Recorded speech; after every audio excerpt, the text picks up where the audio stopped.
What's going on, everybody? Welcome to Aegis Esports coverage of the NACL promotion tournament. We're coming at you live with a surprise final promotion match between Dorado Gaming and Polestar. One of these teams making it up into the NACL off the back of today's Fearless Best of 5. The other going to drop to the lower bracket, going to have to fight for that third spot opened up by Near Airport. My name's Gordo. I'm joined by Grapes in a never-before-seen duo to kick things off for the start of the stream today.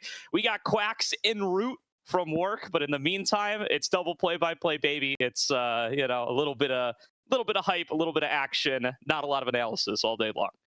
I'm going to try to throw some in there here, but it is a pleasure to be here with you, Gordo. Pleasure to be on the Aegis stream, I think, for the first time. And hey, what better way to do it than here for the promotion tournament? Just going to be keeping Quacks' seat warm for game number 1, as I know you two have been doing basically all the coverage here over these past few weeks during this open qualifier, and now we get rewarded with getting Dorado Gaming, which was one of the teams that qualified into this tournament here on Aegis, up against Polestar, who of course are your 10th seed from the NACL. And I know a lot of people are going to be saying like the Pulse Omega Lol thing, but it has been a little bit since we had last seen them play, so I'm curious to see what form they are in going into this best of 5 series. Yeah, absolutely. So let's start off by introducing our two teams here tonight. I do believe it's going to be Pulse kicking things off on the blue side, so can bring on up that roster. It is going to be the same team you know and love from the NACL season. It's Dr. Calculus, Bio, Adam, Hub, and Tubbs from top to bottom. And Grapes, like you said, been a little bit of an Omega Lol meme team for a lot of the season. Did go 0-19 in matches, 4-18 in game record. Take some games off of CCG, Winthrop University, Apex, and Supernova, but not able to come away with any of those series wins. Yeah, I mean, I know that the way that this roster of 5 players, like, coming into the NACL was met with a lot of controversy, and I would say rightfully so. However, this was a roster of 5, formerly known as Slated 6, that a lot of people were excited about going into the OQ, like having players from Ducky Getters of last summer with Dr. Calculus and Bio, and then some pretty promising young talent in the bottom side of the map. Obviously, they did not do enough in the OQ to be regarded as being like a favorite to be in the NACL, but as you mentioned, being able to take games off of almost half of the league and half of their opponents is definitely something you have to give them credit for. Yeah, and look, Grapes, we heard the narrative all season. I've contributed to the narrative. I've partooketh in the narrative as well. But say it with me here. Pulse are going to be the underdogs, but they have improved and become more competitive, especially at the end of the season where they were able to put up some really good fights up against the likes of Supernova and some of their other back-end matches where it looked like they might even be able to eke out not only some additional game wins, but even perhaps a series win. This is their time to prove it. It's put up or shut up time, right? They're up against Dorado. It's not Citadel. It's not some super team of NACL stars. It is a good OQ team, the kind that comes and goes each and every promotion tournament. This is Polestar's opportunity to prove they belong. Yeah, and I mean, let's take a look. Obviously, 0-9 is the record, but the teams that Polestar took games off of this entire season were Winthrop, Apex Mission Impossible, CCG, and then Supernova. And when you look at actually their game record, they've won the same number of games as Apex, even though AMI did take a couple of series here and there. So for Pulse, like, obviously the match record doesn't show it, but these players have been able to at least take games. They've been scrimming together. They've been together as a unit much more than Dorado and the other teams coming through this open qualifier. So that is what we are going to be given to them. I think that Bio is a huge part of this team. The entire roster kind of runs through him. When he's having a good game, that's when Pulse look their best. And so he's a player that I definitely have my eyes on going into this series. Definitely a big player to keep our eyes on throughout the series. But let's introduce the competition. We made some reference to them already. It's Dorado Gaming on the red.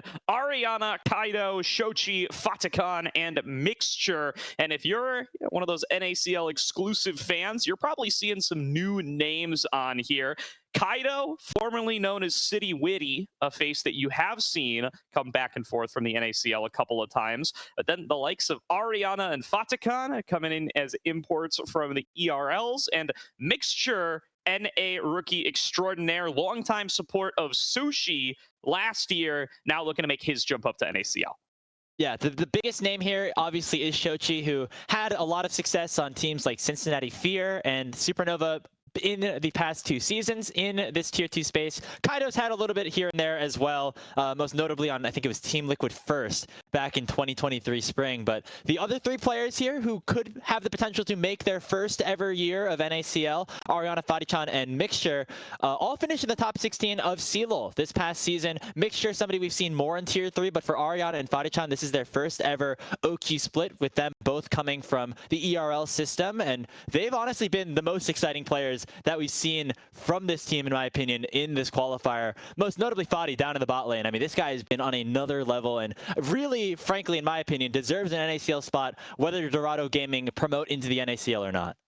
Yeah, you're on the Fadichan train. Is that accurate? So, is that I wanna clear the air here. I saw a video on Redbird Esports where he actually did say his name. It's like a J/CH sound here, but I think either one works. You okay? Kinda, all right.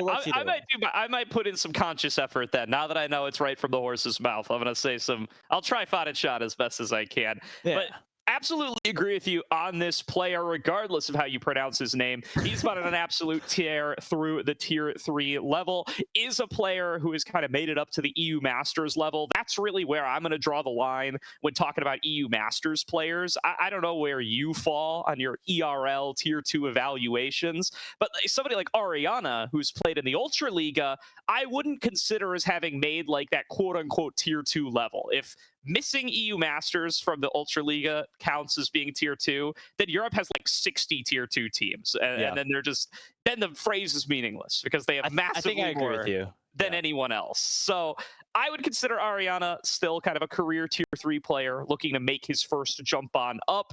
Kaido and Shochi both competed in the relegation tournament just last summer, were able to retain spots for their respective orgs, but weren't able to retain roster spots for themselves on those teams. AoE ending up replaced, actually, by the likes of Pulsar, funny enough, as how the offseason has ended up going. So they're here to fight their way back in. Mixture also part of that tournament alongside Lotus, where they weren't quite able to make their way over the hump and weren't quite able to find themselves a roster spot coming into spring either. So now trying to force their way in the old-fashioned way and join a long line of very successful tier 2 players who have done so. Yeah, and honestly, in my opinion, after watching the open qualifier, Dorado Gaming were the strongest team out of that group of 4 going into this promotion tournament. And obviously, the Citadel had a lot of high-level names, but they struggled in their series against UCI. Meanwhile, Dorado played a very competitive, but ultimately a very solid win over the Jolly Rogers. And even though Jolly Rogers kept it competitive yesterday in that best of 3, I still think really highly of this Dorado Gaming roster and consider them a favorite to promote into the NACL if they can keep up their play, specifically from those tier 2.5 players from the ERLs in Ariana and Fadichan. Those guys have looked really good kind of all year long if you've been a big fan of CLOL, but really specifically here in this promotion tournament as well. And so going up against players like Hub and Dr. Calculus, who, some of them have their own CLOL experience in their own right, but definitely comparable and competitive matchups that I think Dorado can take advantage of here. As we are getting ready to start this draft, it is a fearless best of 5, which is something that Dorado have some experience with, Gordo, in the qualifier, but Polestar/Slated6 never got all the way to that stage. No, they did not. So that's one of those questions that's going to be coming in the back halves of these drafts. If they do end up making this series a little bit of a longer one, what are their champion pools going to end up looking like in that position, particularly in the jungle? You talked about how this team runs through bio. He had a particular emphasis on stuff like the Skarner, stuff like the Sejuani, serving as that front line for the team. And immediately Dorado are going to start dedicating bans over towards him. Loses out on the Sejuani, loses out on the Vi, whereas Pulse, they're going to take away that Wukong from the likes of Kaido, but they also feel the pressure from these strong carries in the side lanes. Fadichan going to lose access to that Lucian, and Ariana going to lose the Gwen. Yeah, Ariana's had some good Gwen games, I think both in CLOL and in the OQ, so not surprised to see that one get taken away from him. We got a little bit of mid lane semi-global takeaways here on Pulse's side with that Talia, so it's going to be an early lock Azir here for Adam, who, in my opinion, had a bit of an up and down split, but was pretty impressed with the level of improvement that he was able to make throughout the year, and he's pretty vocal online on his Twitter page about that as well. This is not a guy that I would have anticipated making it into tier 2 into this split, but definitely made the most out of this opportunity, and it's going to be on a very easy to execute, or at least a traditional playmaking mid laner here to start off this series. It's a good takeaway from Shochi as well. And with this pick, they lose the Wukong, they lose the Gwen, they lose the Azir. Those were 3 champions Dorado selected in game number 1 yesterday. So it's how they wanted to start off their series when they were playing up against the likes of Cupid, Jolly Rogers rather, and now is going to be what they want to see here. But going to lose access to quite a few of them. Victor going to be the response here as a selection from Shochi, still sticking on that kind of control mage line of thinking. As a player, Shochi, especially the promo tournament, really surprised me how more supportive he ended up playing throughout that run. A lot of Annie, a lot of Galio, a lot of enabling Ariana and Fadichat to be the main carries. This time around, will be on the Victor, so will be quite a big source of DPS in his own right. And Ariana going to take the blind Renekton nice and early. Yeah, Shochi, for at the start of his career at least, was really known as like the Swiss Army knife of NA Tier 3 and Tier 2, where he could play things like the Assassins, the Zed, the Yasuo, that I think he made a name for himself in solo queue with going into competitive. But then when he got there, ended up playing a lot of enchanters, things like Karma, and really has been known to play a large number of play styles here. And when you have a team with such strong side laners, I think it makes sense for Shochi to kind of take that more utilitarian role. I was hoping we were going to wait until Quacks got in here to see the Kha'Zix get locked in. He's going to be very disappointed when he comes online, but here we go. It's going to be the signature pick here for Kaido in game number 1. Bro, Quacks has the worst luck with these Kha'Zix. That's so picks, unlucky. Man. Oh my god. It dropped an ACL last week when he wasn't here. It dropped today when he's not here, and he's going to be here for the rest of the series too. The one game that you wish Kaido had gotten the ban towards him. But what a big pick here. For those who do not know, right, Kaido, again, for a long time has been the alter ego of One City Witty, now appears to be the primary comp ID.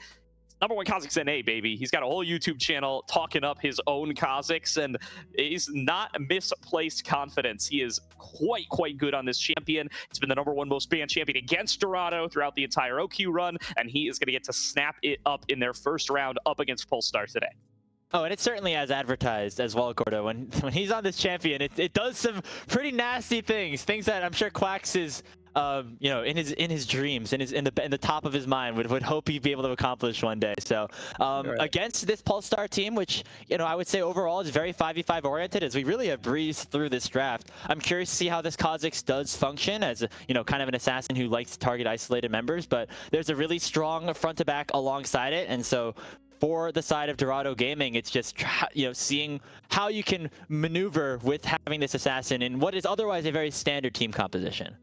Yeah, definitely. And then the Varus coming on through at the end here for Hub and Tubbs. A force that I think Pulse is going to need to show up here today alongside Bio. It's hard to look at any individual matchups and think about the history of how this Pulse team has performed at the Tier 3 level, the history of how this Dorado team has performed at the Tier 3 level, and give Pulse a strong edge anywhere. But by far, their best performing laners, I would say, throughout the NACL were Hub and Tubbs. They were the ones who were not necessarily ahead at 15, but at least were keeping themselves pretty close to parity, while the solo lanes had a tendency to fall on behind.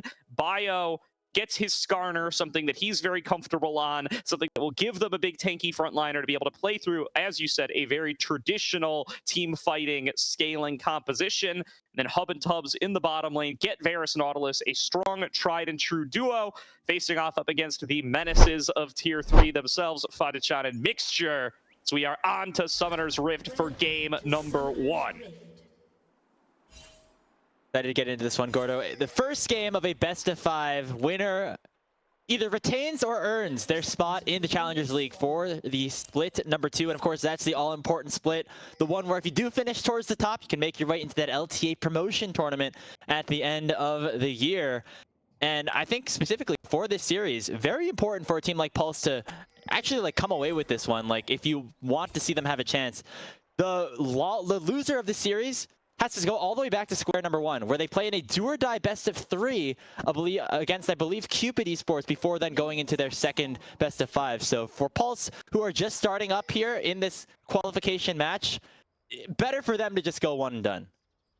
Completely agree with you there. And it may feel like that LTA promotion series is a really, really long shot for either of these teams, but you got to remember it's 8-team playoffs in summer for the NACL, right? It's not just the 6-team cutoff the way it was this time. So even if you don't have yourself the strongest regular season, even if it takes you some time to scale up, you can make those sorts of miracle runs. And there's going to be plenty of time to gel, scale, and prepare for that one big tournament, that one big moment at the end of the year. So plenty to play for, and every team should have that promotion tournament somewhere in the back of their minds as the ultimate prize of playing in the NACL. Starting things off, pretty standard lane setup, some vision exchanged up towards the red side, and blue buff starts for both junglers, looking like they will be chips passing in the night for at least this early clear. Yeah, and I'm curious to see like how Kaido approaches this early game, right? Because the rest of his team, they kind of want to scale, right? Like obviously Renekton like has his strengths in the early game, but you look at Victor and Corki on this backline for Dorado Gaming, like their goal is to just kind of farm up scale, you know, for Fadichan probably going to be getting a tier into the Triforce or something along those lines, and play these mid to late game team fights out. Whereas Kaido on this Kha'Zix, you know, normally you maybe do want to be a little bit more aggressive. So it looks like right now it's just going to be a full clear for him. And I don't know. I'm not. This is where, you know, me as the color caster, I don't have as much input as, you know, Quack's coming in here, which is the second reason why we're a little bit upset that, or a little bit sad that he's not going to make it today. I know, dude. There's few people. Quack's, congrats to him, just hit Masters one tricking Kha'Zix, so he's got more to say about Kha'Zix than almost anybody, and unfortunately will not be able to be here to break down the intricacies of Kaido's work on the Krugs here, so gonna have to make do without him for the time being. Early trades between Ariana and Dr. Calculus looking pretty strong for Ariana here, as he's going to hit the full tick of Rage, trade back in, chunk down Calculus low, dodge out on the Darkened Blade. Well done by Ariana there, showing the power that Renekton brings in the early laning phase. Yeah, and even worse for Calculus is that this wave is pushing against him into Ariana, so he's gonna have to probably stick around here if he wants to make sure that wave doesn't get frozen and without burning his TP, and that means that Kaido can hover around the area at least for the time being. So a big win for Ariana up in the top side of the map, is a little bit trading in the bot side as well. Yeah, getting everybody a little bit lower here. Mixture going to be taking the bulk of that abuse. Nice dodge with the crash down. We'll let him absorb some of that via shielding. Do want to call out that Hub has the lethal tempo, so appears to be an on-hit Varus. It is going to be that kind of front-to-back team fighty composition that we were describing it as. Oh, Mixture! Flash in from Mixture, sees a chance at Hub and takes him down. Fadichan gonna claim first blood, and Tubbs gonna be forced to retreat. That's the danger of this Dorado bot lane, Grapes. Oh my god, Blinken, you mixed it. Mixture with the snap engage on to Hub to pick up the first kill for the 2v2 of Dorado Gaming. This is the playmaking, the decisiveness that we really liked out of Mixture during his time in Tier 3. And I know he was a candidate to potentially get promoted up into the NACL going into this year. And he's proven why he thinks he belongs this time around in Split 2. Amen. And how long has it been since we've gotten ourselves a banger new NA support? Feels like it's been probably since like Buzio, unless you count roll swap Manui this split. It's been a long time since we've had somebody new to get excited about. I think Mixture just might be that guy. I'd be very interested to see what he looks like with a few NACL reps under his belt. I mean, everyone talks about support Omegalol, like, you know, not the most mechanical role. Like everyone here in Tier 3 is bad, but this is a guy, Mixture, I really do think is good. I mean, you think of some other prospects that have come up recently. I think Cryogen, maybe Speak comes to mind as well. But this guy's had that experience level in Tier 3. He's made it to multiple NACL qualifier finals, and I really like the way that he's been playing over these past couple of years. Obviously, didn't go super well for him on Respawn in that first OQ, but coming back with a vengeance here for Dorado.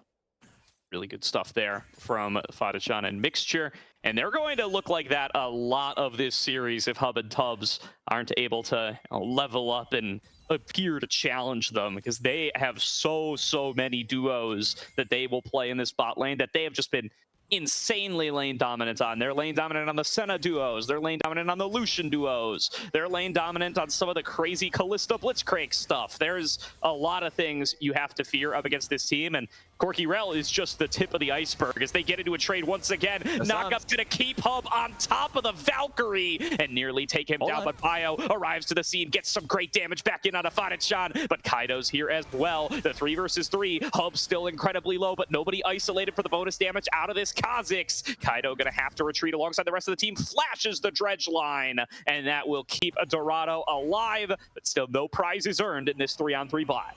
How OP are Biscuits, by the way? Look at Hub's HP bar. He's at like 400. They're going back in. They're getting right back in there. They'll rip through anybody they can find. Tubbs finds himself isolated and melted down by the Corky Rell duo. Hub and Bio regretting their decisions and forced to hide out under the turret. Looks like that'll be the end of the bleeding for now. Oh, man. I was just about to say, credit to Bio and Tubbs to peel away for Hub for their AD carry, keep him alive at 1 HP. It seemed like one more auto attack by anybody on that 3-member squad from Dorado would have taken down the Varus for the second time without any summoner spells, but Bio had a really nice Ixtal's impact in. Fadichan had to burn both of his summoner spells as well, but then Tubbs steps up a little bit too far, and now this Corky is even stronger here at 2-0. Yeah, and Fadichan, the kind of player who will take that lead to its absolute maximum.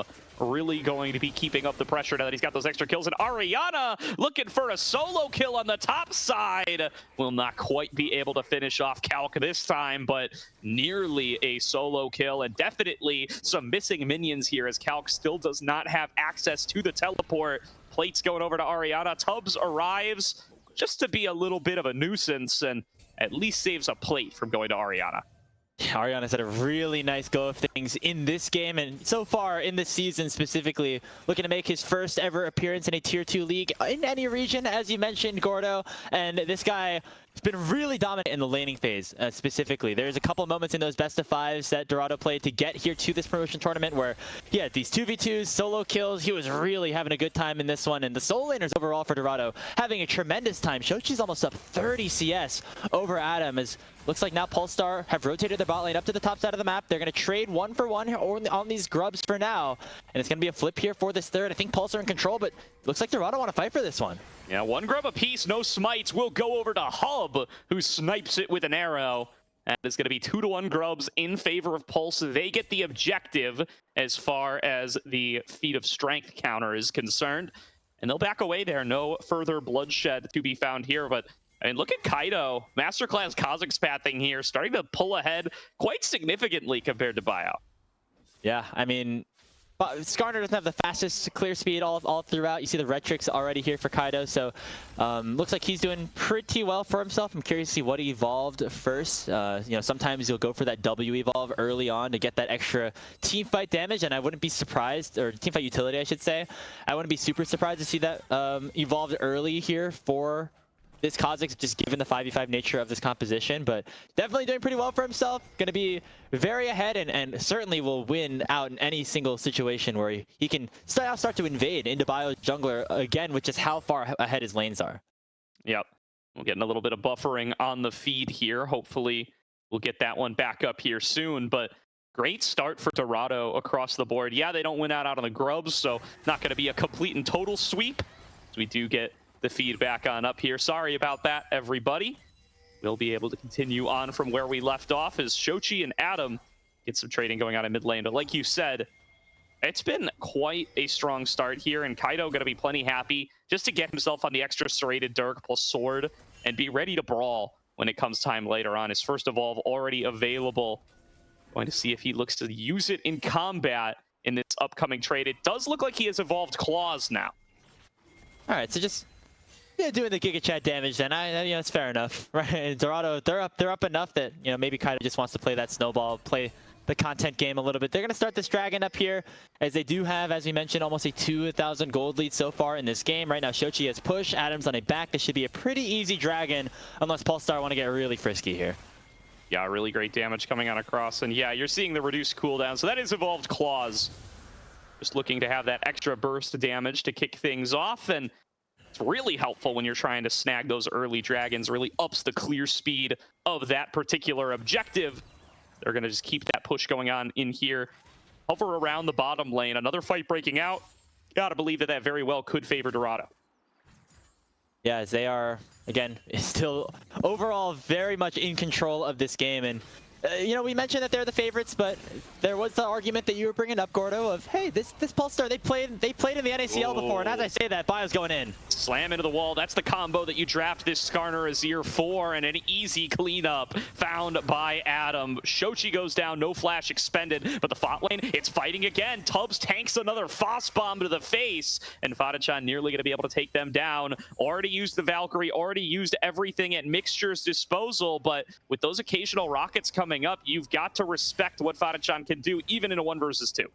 Yeah, that's all 4 summoner spells burned simultaneously, seemingly, for the Polestar bot lane, and that's going to be a pretty big target for both Kaido and Mixture to go in on here, especially with this Kha'Zix and Corki having all their summoner spells available for them. Just a lot of avenues that Dorado can currently play with around the map, and, you know, going back to what we were saying about Polestar, like, even though they played in the NACL, again, they didn't do super well in this OQ, in their first OQ, you know, before getting into the league, obviously with the other circumstances that came in here. So even though they've had this level of experience, like, the question remains, like, how good would they have been able to do even in this qualifier? Would they have made it over a team like Dorado?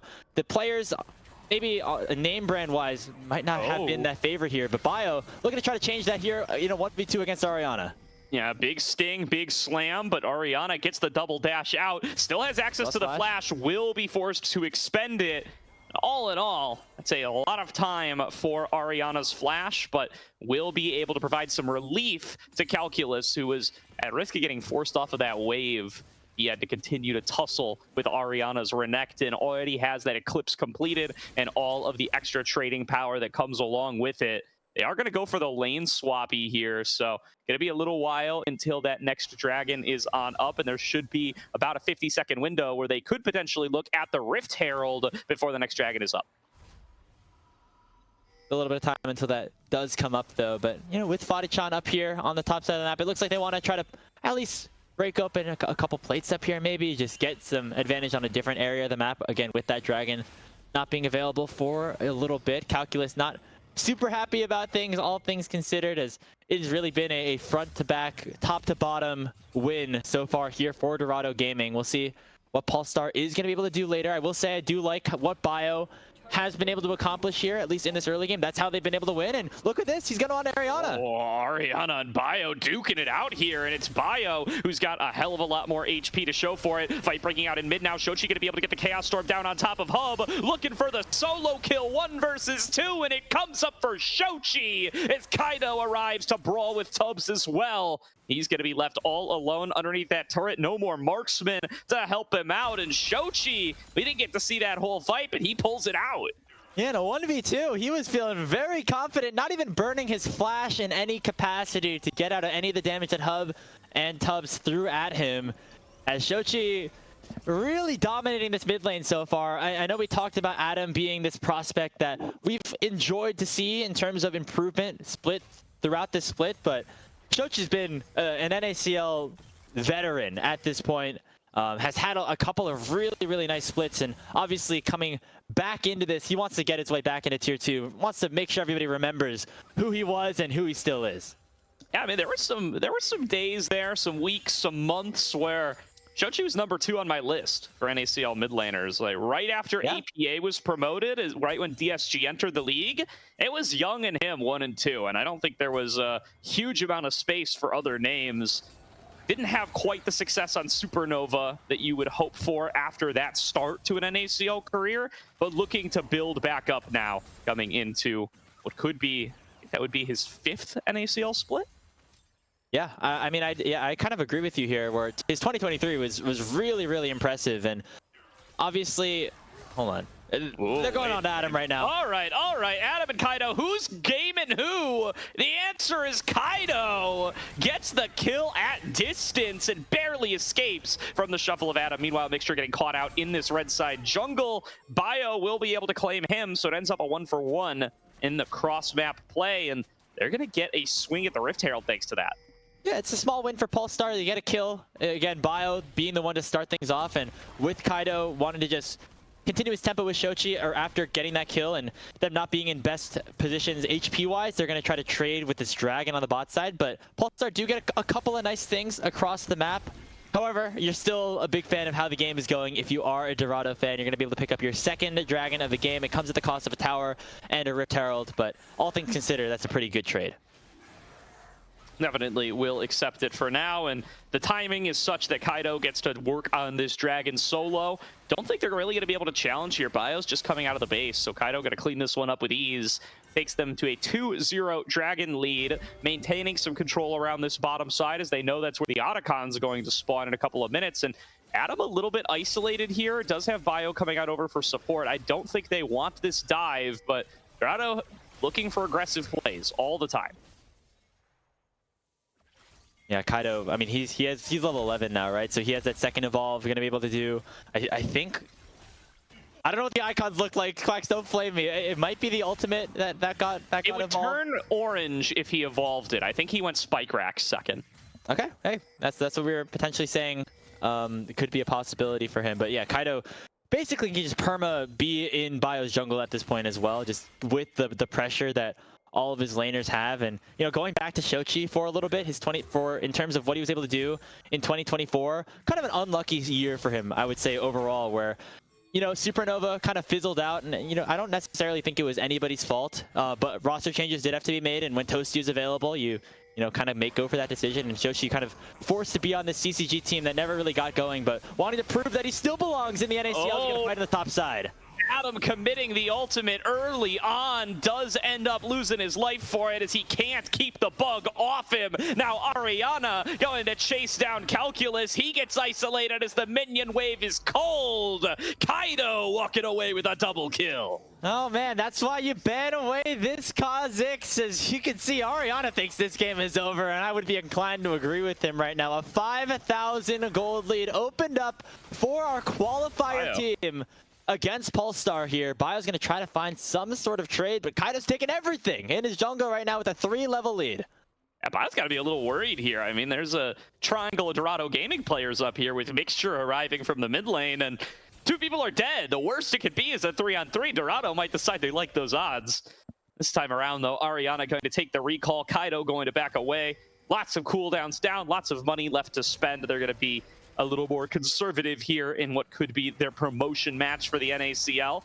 The pressure unrelenting from Dorado regardless. They find themselves about a 5k gold lead here, up 2-0 in the Dragon counts, and it's Pulse with their backs to the wall, forced to make something happen here in the next couple of minutes. And there is some scaling here for Polestar, to be fair. Adam on the Azir is going to get there eventually. Hub's going the on-hit Varus, so has a little bit more agency later on into this game, but with right now the lead that Dorado have, and with how far ahead their main carries that are going to continue to scale are in Shochi and Fadichan, it's a little bit hard to believe here for the Polestar guys, but they're going to try to initiate a play right here. They send the Herald into the mid lane tier 1 and force teleport here from Ariana. Ariana arrives. Kaido was lurking around on the sides. Bot wave getting shoved in by Shochi. And all in all, Pulse, they really wanted that objective bounty, but they're not going to end up with it here. And now they're a little disjointed as they look to fall back away from mid. Calculus moving up towards the top lane. 2 folks trying to roam on down, trying to threaten Shochi, but he's playing at a safe distance, has access to his flash, and knows that he's got teammates in his back pocket. They're going to keep that pressure up. And all in all, I mean, Pulse sent a lot of folks mid, and don't claim much for it. Ariana popped in the ultimate here. Go the flash forward. A flash. Really trusting in Eclipse to be able to take him the rest of the way here and find this kill. And you know what? Hell, bonus movement speed. It's a hell of a drug. Ariana coming up with a solo kill up against Calculus. Popping the thumbs up too. I know that Western had their run in CLOL so far, or back in 2025, but Ariana here for the former GVU top laner, showing that, hey, his team and his play also goes to show and can have some impact here in the top side of the map. He picks up that solo, kills a 30 CS lead. Dorado now going to go for a fight here. Yeah, that's an aggressive position from Hub, and Mixture says, no thank you, sir. Flashes right in, lands the Shattering Strike, sets up a clean team fight for Dorado, and Fadichan is there to back him up with the damage. 2 more bodies hit the dirt, and Dorado with full control over this Otacon. Oh man, start to finish domination here for Dorado, and if you're Polestar, you might have to be worrying a little bit about what your prospects are in this series specifically, as man, it is just pure domination from this team of an organization that, you know, has competed at basically all levels of North American Amateur, and they want to get to that next step. They want to ascend into the NACL, and it's looking damn good for them right now. Yeah, really firing on all cylinders here, ahead in every lane, ahead on every objective measurement, and going to be able to secure themselves a Soul Point Dragon here. You'd have to be crazy to try to contest this as Pulse, and they are nothing if not sane. So they will stick themselves up top lane. They will let this dragon fall by the wayside, and they will need to find a moment to strike at another point of pressure in this game, hoping to be able to sweep away some of these outer turrets to get some of these objective bounties before the next dragon. And, you know, as we progress through this best of 5 as well, I feel like, you know, you look at what Polestar have right now, a lot of comfort champions, going to be a bit of a challenge for them to maneuver through the rest of this, especially being down a game. They're going to try to overforce here on the top side, but not going to find anything. It's a level 15 Victor. All right, Shane's a corruption go in the middle of nowhere. Shochi's dancing on him here and is avoiding multiple CC abilities in towards him. The sting can't be dodged, though. Bio gets a good fight to start off, but crash down from Mixture will hold 3 at bay. Still, no follow-up damage available from Dorado here. Shochi going to be forced to fall back away. Ariana pops the Dominus and throws himself in towards the bushes. Fanacon's arrived now as well, and they have got the damage to work their way through these 5 health bars. Big shuffle back from Anacon, but there's going to be Fati jumping right back over the wall, returning his fire on with the rest of the squad, and Ariana marching to victory. A triple kill to the Renekton as Dorado cleans up the fight. Polestar send 5 to the top lane as a last-ditch effort. They go for broke, but they look into their pockets, and they are a bit broke, as it was a wallet diff there for Dorado Gaming. Ariana just way too powerful on this Renekton. 2.5 full items. Shochi getting himself out of danger and still being able to dish out DPS on the backside of the fight. And it's all 5 members of Polestar down. More towers picked up. Baron going to be up in 2 minutes. Dorado should surely be able to pick that one up as well. Yeah, call it cope if you want, Grapes, but that's a heartbreaker fight for Pulse. They keep everybody alive with the sliver. They play that fight to its absolute limits. They space well, they dish out damage, they force out summoner spells, and at the end of the day, they're down 8k gold, so they just get crushed. And a better, more even game state for them, they might be able to turn the game in their favor with that one. Definitely, and you know, credit to Mixture for buying a lot of time there with the Magnet Storm.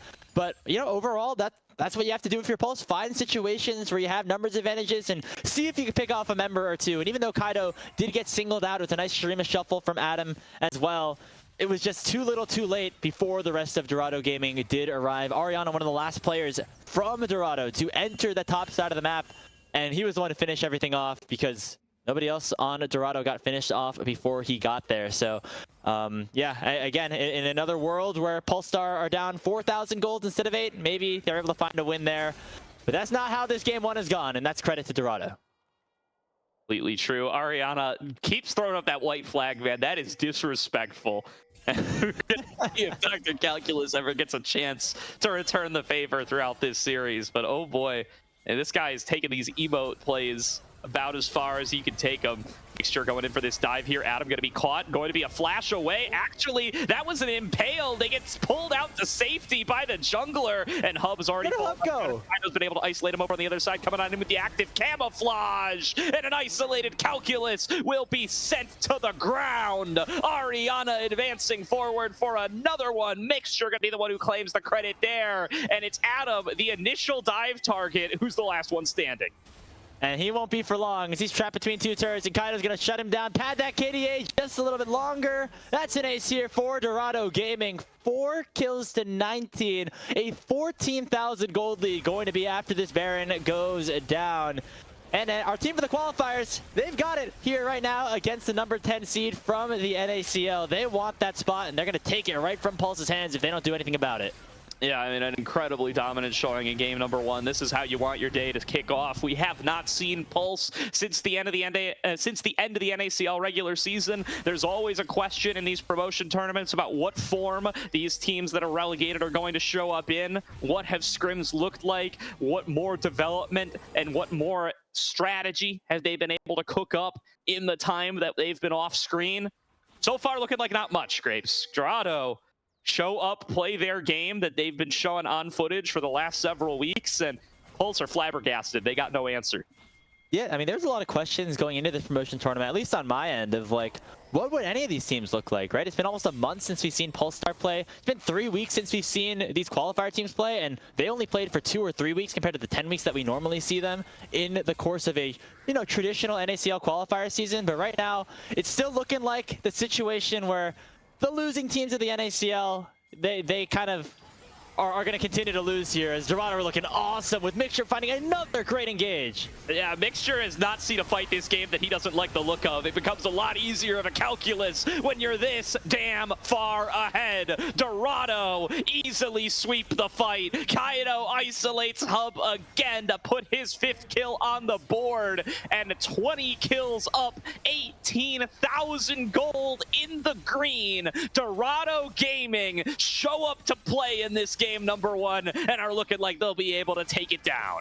That was 3 straight aces. I think they lost maybe a total of 1 player over the past 5 minutes here for Dorado Gaming, and they're looking completely one-sided here as our qualifier representatives are going to easily take game number 1. Well played to Dorado. A one-sided showing, and showing up like they want that spot in the NACL, and they're going to need some different looking games on the side of Pulse if they want to make that not the reality today.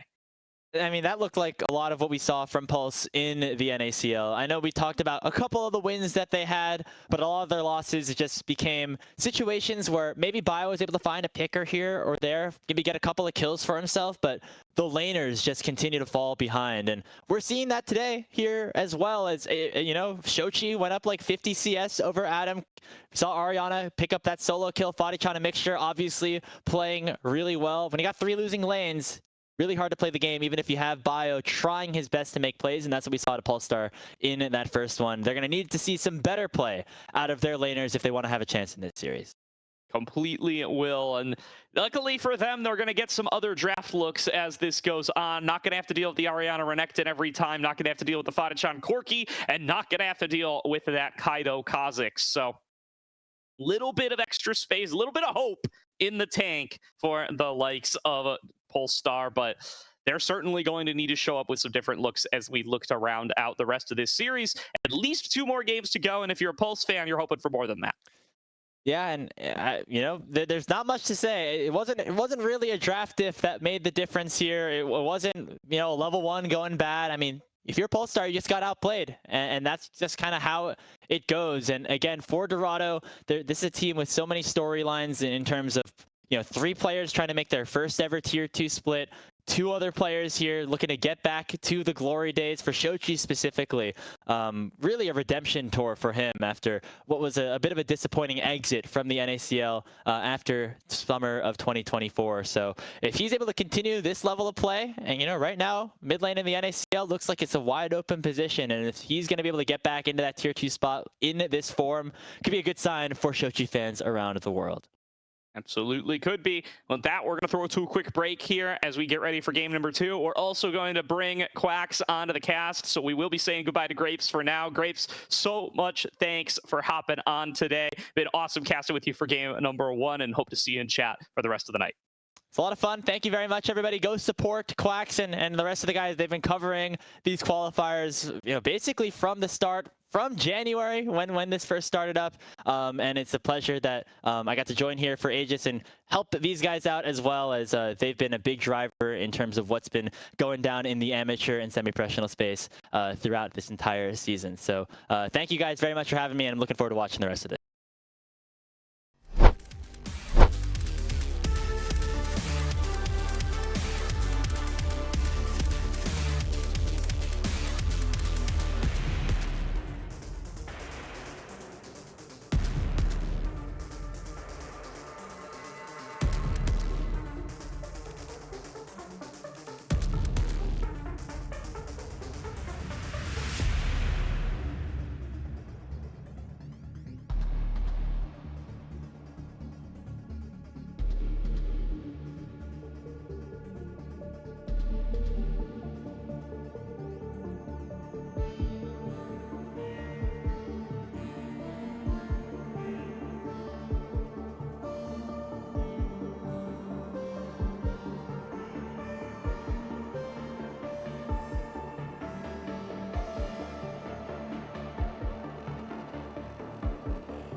welcome back everybody to tonight's broadcast here. As I've been upstaged in my fit now immediately. Listen, dude, I had the upper hand. With this wasn't even intentional. I didn't even know what Dorado's colors were, so now I feel like I'm just too biased on the broadcast here. You didn't make the Dorado gold connection? No, I mean, well, I should have, okay? Listen, I'm a Kha'Zix one trick, so I don't feel very smart most of the time. And I'm also a Kha'Zix one trick who missed my champion being played in game number 1, Gordo. I'm so unbelievably sad. I had to argue with Bo5 in the chat instead of educating everybody on how the character works. So I am extremely sad, but game number 1 was a banger for all intents and purposes. And we have at least 2 more of those left, Gordo. So I'm extremely excited to be on here today. Absolutely. Welcome aboard, Quacks. It's a pleasure to have you.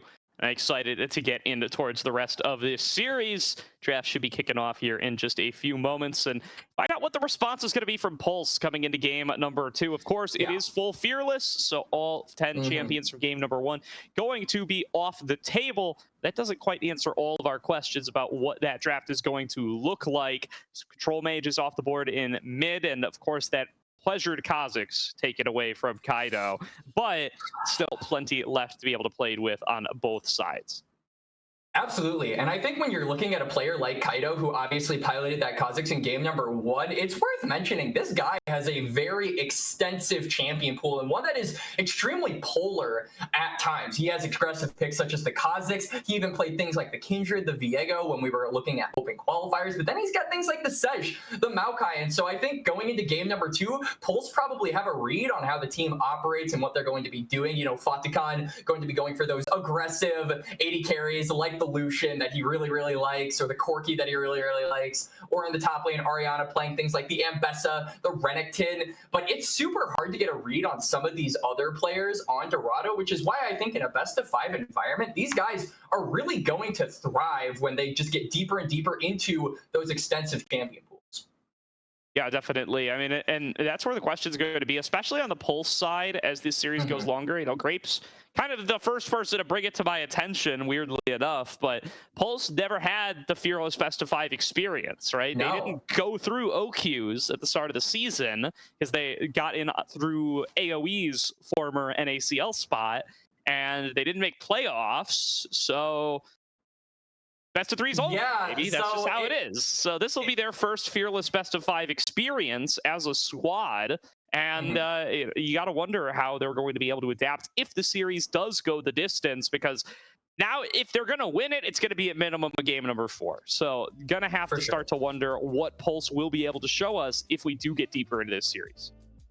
Yeah, absolutely. The one silver lining, I think, for Polestar, obviously, is the fact that they competed in the NACL. So this is a league that just has more games, more time. They've had a lot longer to mesh together and gel together and kind of chisel out a personality for all of those players. You look at the champion pools of these guys on Polestar, and they're pretty extensive, to be completely honest with you, simply because they've had more games in a longer run. So yes, the best of 5 point that you make is valid, Gordo, but I do think that it still is a case of Pulse being allowed to explore deeper pools. But if you want to get to those deeper pools, you got to start winning games, and it starts right now as we are onto the draft. Dorado on that blue side, Pulse on that red side. So we're going to be seeing a swap here in game number 2, and Dorado immediately firing away with some of those flex picks, the Poppy in particular, just I think being mostly taken away from Tub here.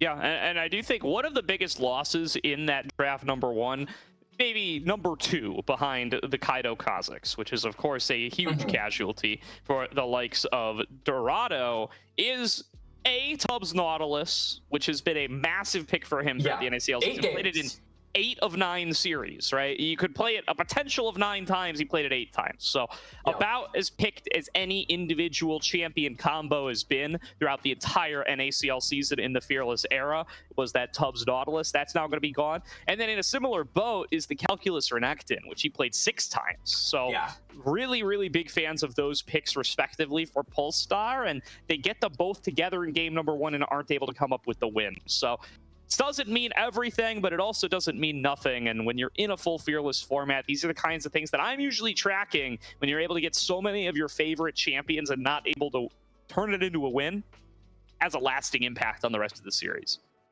But I do think Dorado on blue side still have plenty of, favored champions that they really like to go for. We oftentimes like to talk about Fodicon with his aggressive picks, like the Corki, like the Lucian that I mentioned earlier. But he has been shown to, have the ability to play some of those more drawn out, tempered lane phase scaling picks, such as the Senna. He had 3 games of that in the open qualifier, and that is still left up, was nerfed. However, so the 14% stacking, I believe, went down to 10, but that's still better than the 8.5 that it was pre-buff Senna. So still has value in the bot lane. I think it is just a question of what are Dorado going to be preferring here. And honestly, I do think there is a world where Senna is first picked with how pinched these AD pool carries have been going. I mean, obviously, Fodicon, the Corki, the bars are taken away. The Lucian is banned. And so I think you as Dorado really want to try and get that bot lane out as soon as possible before Pulse have, more opportunities to squeeze that pool and get you on something you might not be as comfortable on.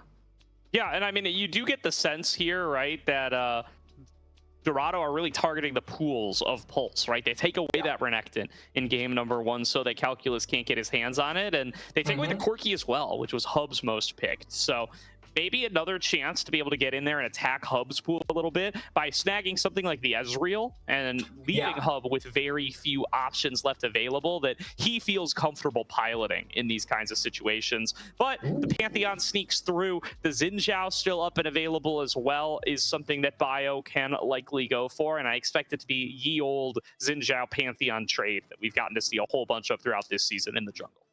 Yeah, it's been a popular jungle matchup and one that I think has been, rather Pantheon favored in my experience. I always feel like Pantheon, just with that Grand Starfall, if you're able to maneuver the map really well, you just have so much presence. And even though he was playing Kha'Zix in the game, in game number 1, he still was, very active around the map. I appreciated how proactive he was playing that game in the first match. And now Pulse are actually not going to go for the matchup that you anticipated, Gordo. Instead, it's the Wukong drawn out here, maybe anticipating that Dorado are going to go really hard in the paint for some of these AD champions and, maybe trying to make use of that stone skin by just having a ton of innate armor on the Wukong.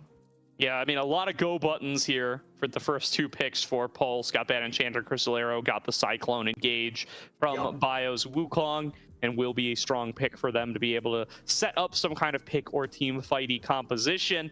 Dorado with plenty of space to respond, though, if they want to go for any kind of disengage. Could snap up their bot lane here. I mean, this could be a really clean angle to go for something like an Ezreal Braum that'll really make you play out a really safer bot lane, but I don't know if that's Fodicon mixture, right? They want to be able to play a little more lane dominant. They want to play a little more aggressive, so they may very well opt into that kind of angle as well. Yeah, it could be Xayah Rakan. I could see that coming on through as the pick into the Ashe. You don't know what the support's going to be, but you're pretty confident no matter what it is if you do go for that Lovers Duo. Could pair it up with something else as well, but I don't know that there's anything better than a Rakan pick right now.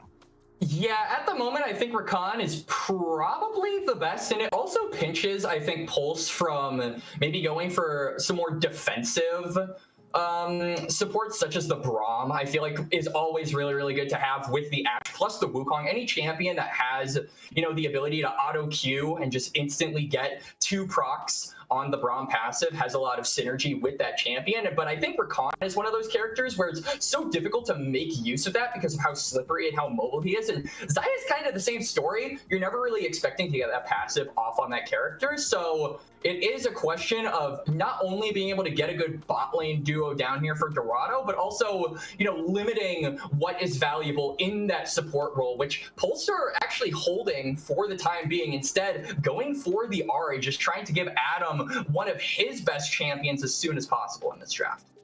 Yep, so Adam going to get another opportunity to really turn this into more of a pick composition. Really great disengage now available with the Xayah, thanks to that Feather Storm, but they're going to double down on what they've been going for all along regardless. Like you said, Ahri, one of the favorites of Adam, the most played of Adam in the regular season of the NACL this past split. Going to look to ban to defend it here a little bit by taking away that Silas, as Calculus loses access to some of his champions. The Shen going to be the first one off the board here. Very well could be joined by something like the Rumble here when you're facing down against Ashe and Wukong.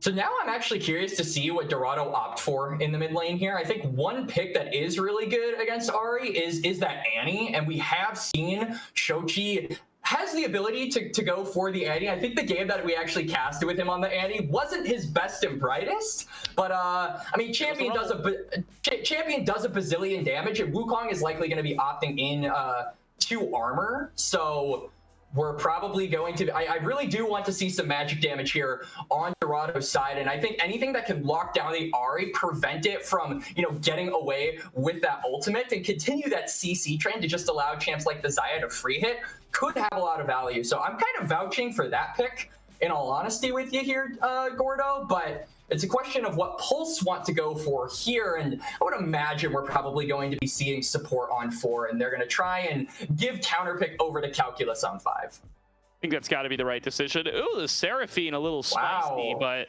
going to feel like they can play a little bit safer and at range up against the Xayah Rakan. Still going to be very, very squishy, so you got to have your wits about you and make sure you're not getting engaged on by Mixture, as he very well could just blow this lane up if he's able to get himself on to that Seraphine nice and early. Dorado now with an option to select here. They could go for something like the Annie. I wouldn't mind something like the Orianna too. I think it would be some nice safe follow-up. Mel, a little different. Okay. A little spooky when you're facing down Seraphine and Ashe. Those are some great abilities to reflect. And Shochi says, yeah, come at me with that Seraphine ultimate. I'll take it any day. I think this is the first Shochi Mel game that we've actually seen, Gordo. So this is this is definitely a new one for him, but we're going to get the mother-daughter duo just immediately. So we have the lovers duo, the mother-daughter duo, and then Pantheon. Life of a jungler. You just feel so alone. Hanging out. Yeah, he's just hanging out. Yeah, it's all right. Listen, not everybody has to be emotional. Not everyone can have a partner. All right, Pantheon's just chilling. He's doing his thing. There's going to be Yorick as the selection coming on through here for Calculus. So going to have a little bit of lane domination at his behest. But I mean, this Ambessa for Ariana, this is tough to face off against if you are Polestar. This is one of his best champions, and you're really throwing down the gauntlet with the Yorick into Ambessa. Yeah, you're basically saying that you're, able to fight him in the laning phase. And Ariana, like you said, Gordo, laning phase is probably his best part as a player. He's so aggressive, especially on picks that just allow him, I think, that flexibility and that maneuverability. And the, gold standard of that at the moment is the Ambessa. So I think this also speaks to the game plan that Pulse are likely going to be looking for here in game 2, which is heavy on the siege, right? You've got the York, you've got the Wukong. These are two champions that paired together can be a really formidable duo in the 2v2. And then you add Adam onto that mix with the charm.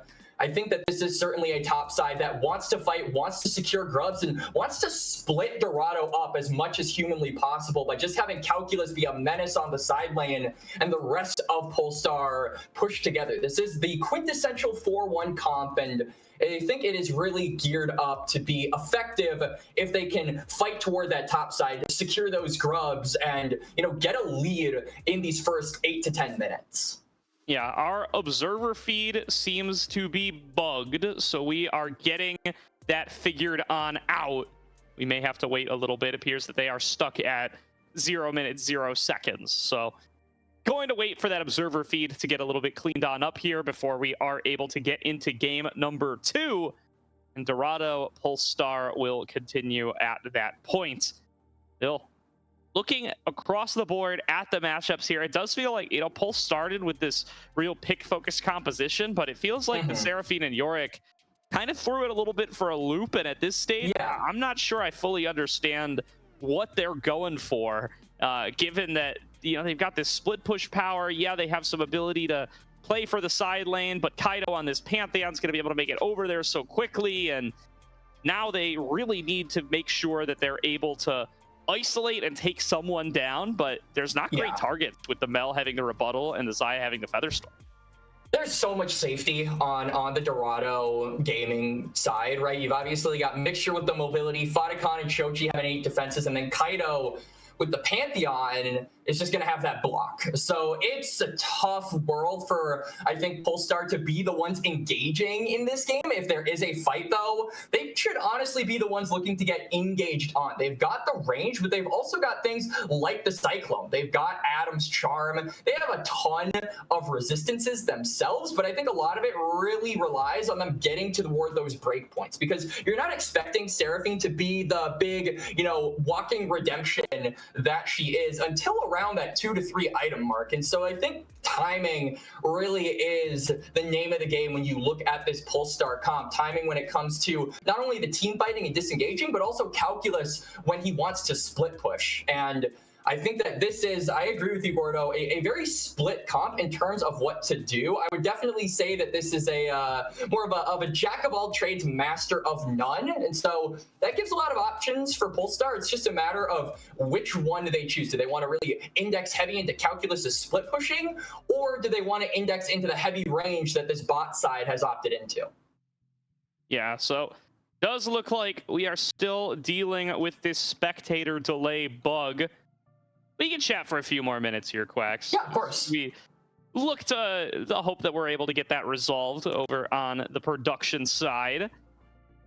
Not Caddy's fault. Nobody blame Caddy in the chat. It's no, absolutely not. Leave my boy alone. Caddy's just showing us an external feed, and if the feed doesn't come through, it doesn't come through.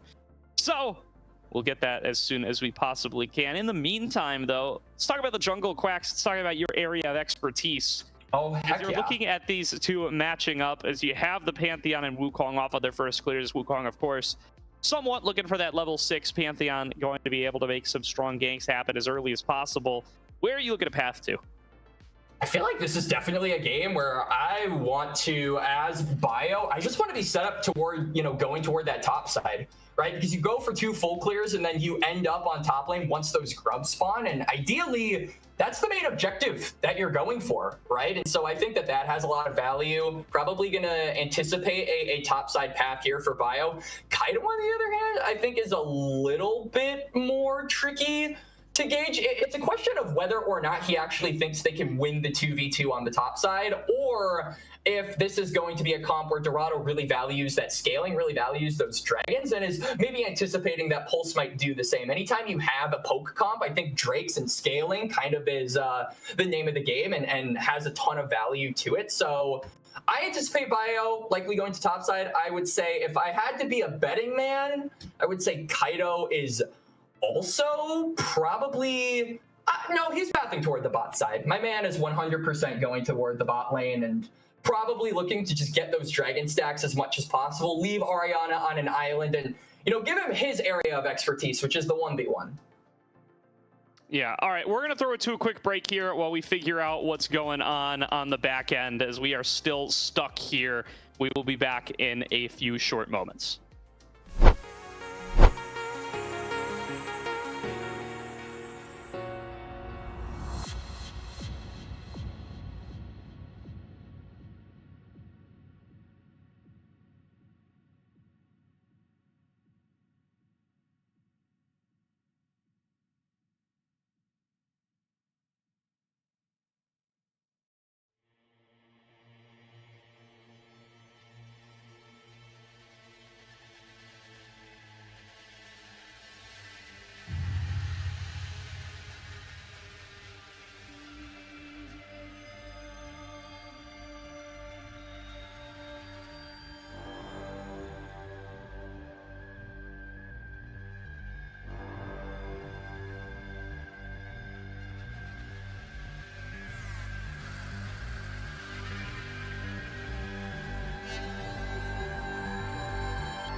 moving on.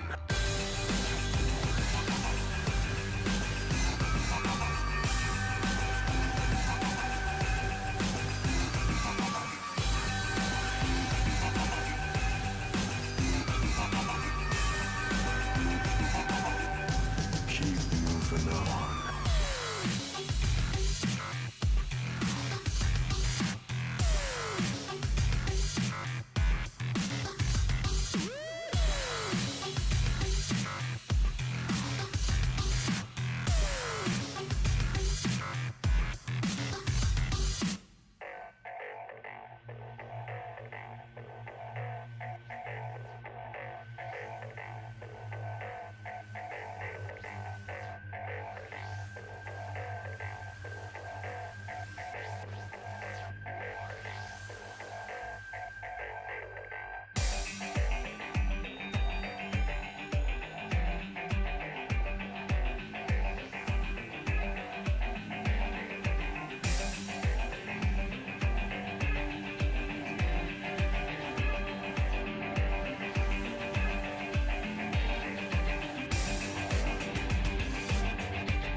And they say I have a grim sense of humor.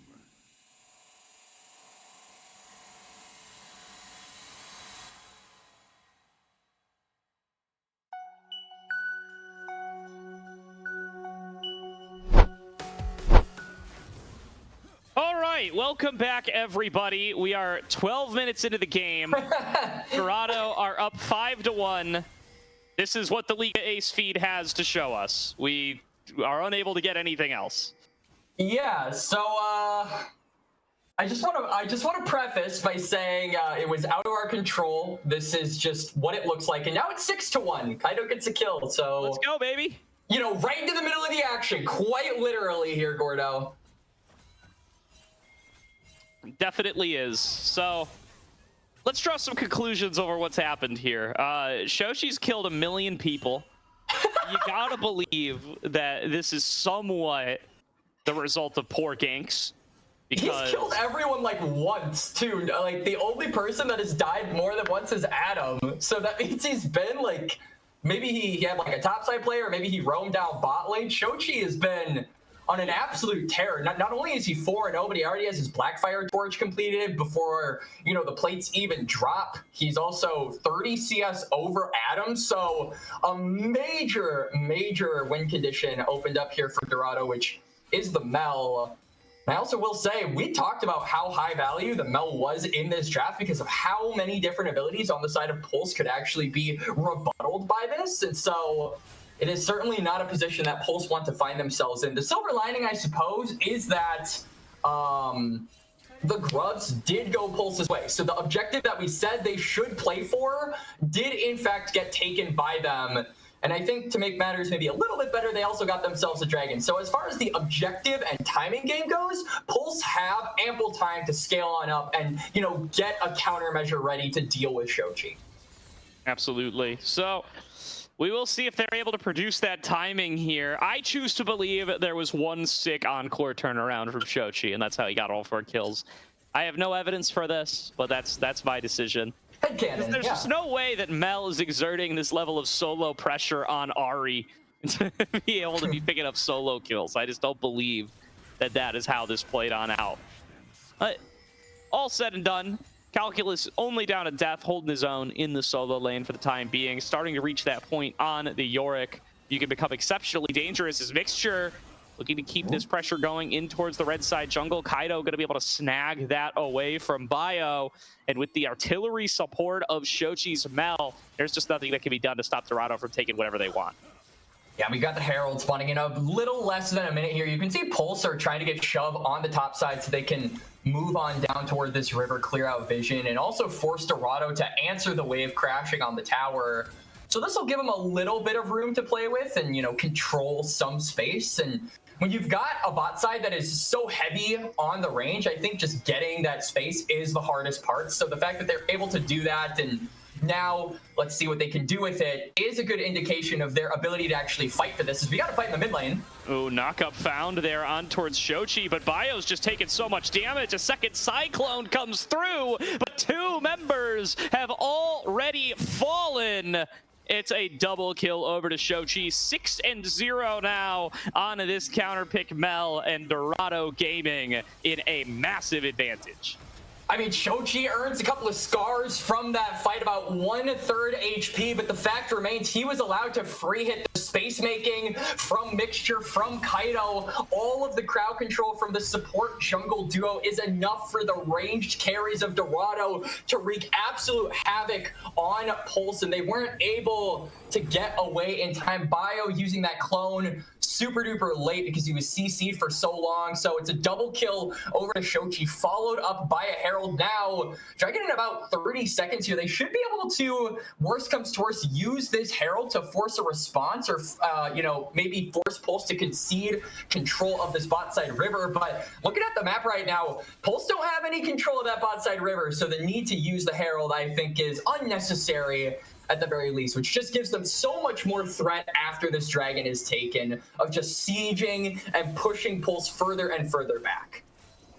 Yeah, now Rift Herald getting dropped down in mid lane as the dragon is spawning on up. Does look like Pulse was able to secure one of those at some point. Spadachan gonna help his jungler path their way on in. They secure a second one, and now going to take it as a little bit of an escape route over on towards the dragon. They might have found Bio here, though. Spadachan playing up and aggressive.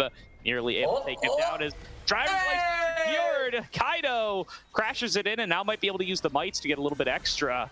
They try to take down that tower. 1 or 2 autos away, he does secure it. And now just a full stranglehold over the bottom side river for the side of Dorado. Dorado not yet pulling the trigger on starting this dragon, just trying to throw it away as Bio's going in. Bio throwing himself on in. They're going to immediately get snared up by the solar snare, though, and taken down by Shochi. Now the follow-up is coming through from Adam. He is just getting melted down too damn fast. There's the gold. There's more damage from Fadachan. Nobody is able to finish off Shochi before he can flash back over the wall. It's a triple kill to Shochi and a 9-0 mid laner for Dorado.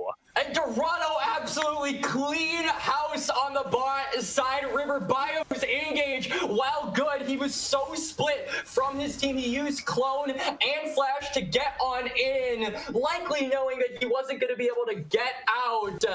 But it just felt too disjointed. Pulse weren't there to back him up, and they fall one by one. Shochi, like you said, gets the triple. It's a second dragon for Dorado as well, as they are just demolishing this game. 13-2 in kills in less than 20 minutes. I don't mean this as disrespectfully as it sounds, Quacks, but Dorado looking like an NACL team here, the way that they're just slamming Pulse and keeping them out of any potential gateway into the game. It's nearly a 10K gold lead over to them, and they are about to take a 2-0 lead into this series. Polestar rapidly running out of options, if not already out of options, as they do catch Tubbs in transit here, and Shochi feels confident to just step right up. Kaido. Over the wall comes Kaido. They'll take this fight all day long. Tubbs already low enough to potentially get executed by the Golden Eclipse, but won't be popped this time by Shochi. Wants to get more procs on towards the rest of the squad. Another snare not quite going to connect on the hub, but the continued damage over the wall continues to come on across. Shochi keeps them at bay, applies more and more damage, threatens again with the Eclipse, and Dorado will keep this siege going. Mixture pulling the trigger, going in, only charms up on Adam. The follow-up not quite going to be there, and Dr. Calculus coming in on the flank, going to force them back into massive encore. On to 2. Cyclone comes through to try to section off Fadachan. Shutdown secured onto Kaido for Dr. Calculus, and Mixture at a blanking HP bar, close to being taken down by Calculus as well. Dorado, they've got to retreat. And this would be such a good angle for Pulse to maybe threaten the Otacon, but it does not matter as Ariana's on the top side. You have to answer this, Ambessa. Hub tries, but the Matriarch of War brings the hammer down. Very, very well done by Ariana. coming up with a solo bolo for his first kill of the game. Now getting collapsed on by 2. You did well against 1. How are you going to do up against 2, Ariana? Did get to flash away from that charm in time, but there is no backup coming. He's going to have to do this all on his lonesome, and I don't think it's coming on up here. Nimbus Strike should be available before too long. Orbit Deception not going to find another repudiation. Ariana creating the space. Ariana outruns Polestar and stays alive. And a star, I mean, I don't even have a pun that I can put onto that, Gordo, to be honest with you. It is just pure disbelief. Ariana escapes at 2, uses the flash, but it does not matter. He bought so much time for Dorado because now look at the waves. You can see Shochi is pushing in the bot side. The mid lane wave as well is pushed onto Pulse's part of the map, and this just opens up the door for Dorado to immediately go onto that Otacon. Pulse, try as they might, just aren't able to find the advantages where it counts.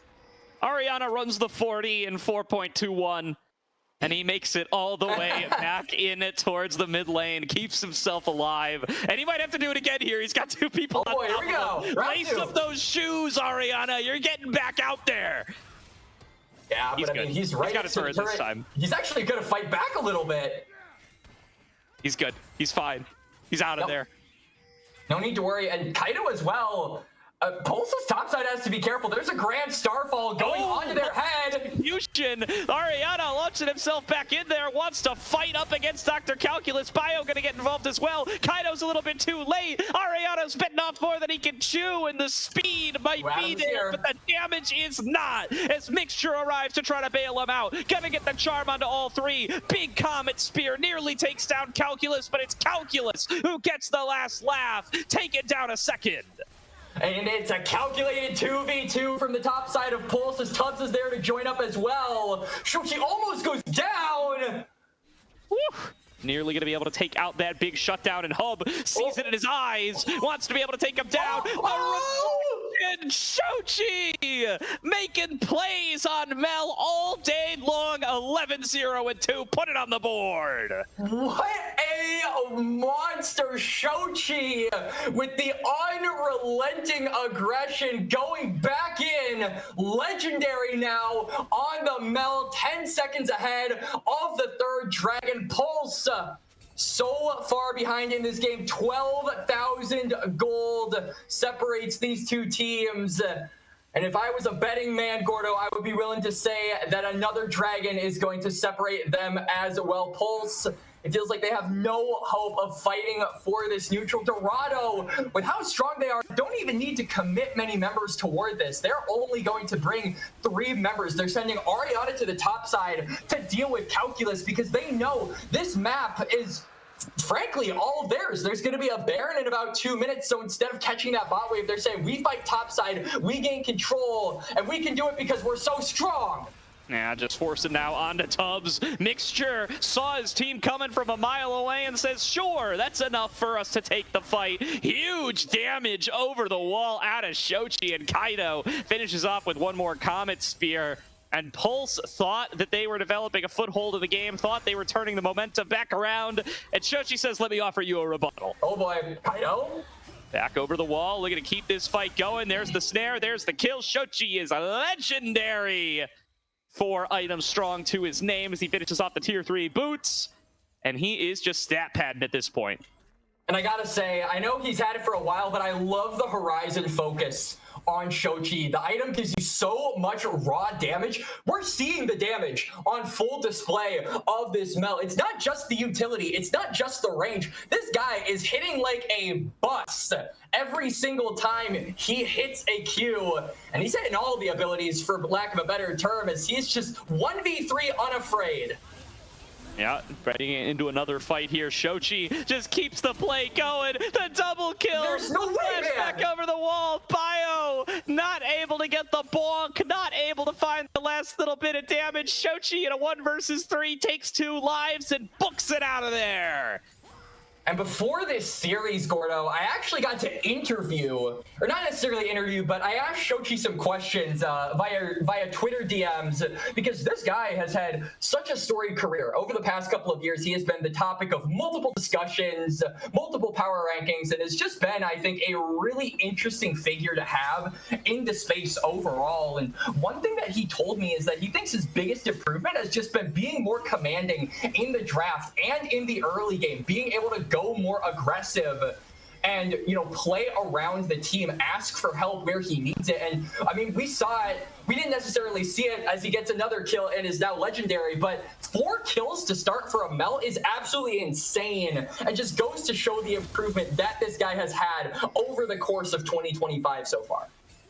Yeah, I mean, and this, first of all, Shochi's been legendary for a while. He's just gonna keep getting that score line up there over and over and over again. 16 oh my God, Ariana, no, man. Not a normal competitive score line. And Shochi's gonna look to take it a little bit further here as he keeps the pressure up on the top side. Here comes Starfall, and here comes Kaido for another kill onto Tubbs. Dorado Gaming going to walk on away with a pretty similar score line. I think it was 24-4 in game number 1. Looking like it's going to be 24-5 this time, though they may get those numbers up just a little bit further. Calculus split pushing away, gets an inner, gets a little gold back over to Pulse, but Dorado have taken 2 inhibitors, and they're going to spend one more time before looking for a game ender. Yeah, it's empowered recalls as well, so Calculus isn't going to have any time, and neither is Bio. It's just another kill. This man is... He's playing Call of Duty. This isn't League of Legends. This is just team deathmatch for the Mel at this point, Gordo. Yeah, if it's team deathmatch, Shochi's winning. And honestly, it's yeah, I mean, this is a guy that has a care.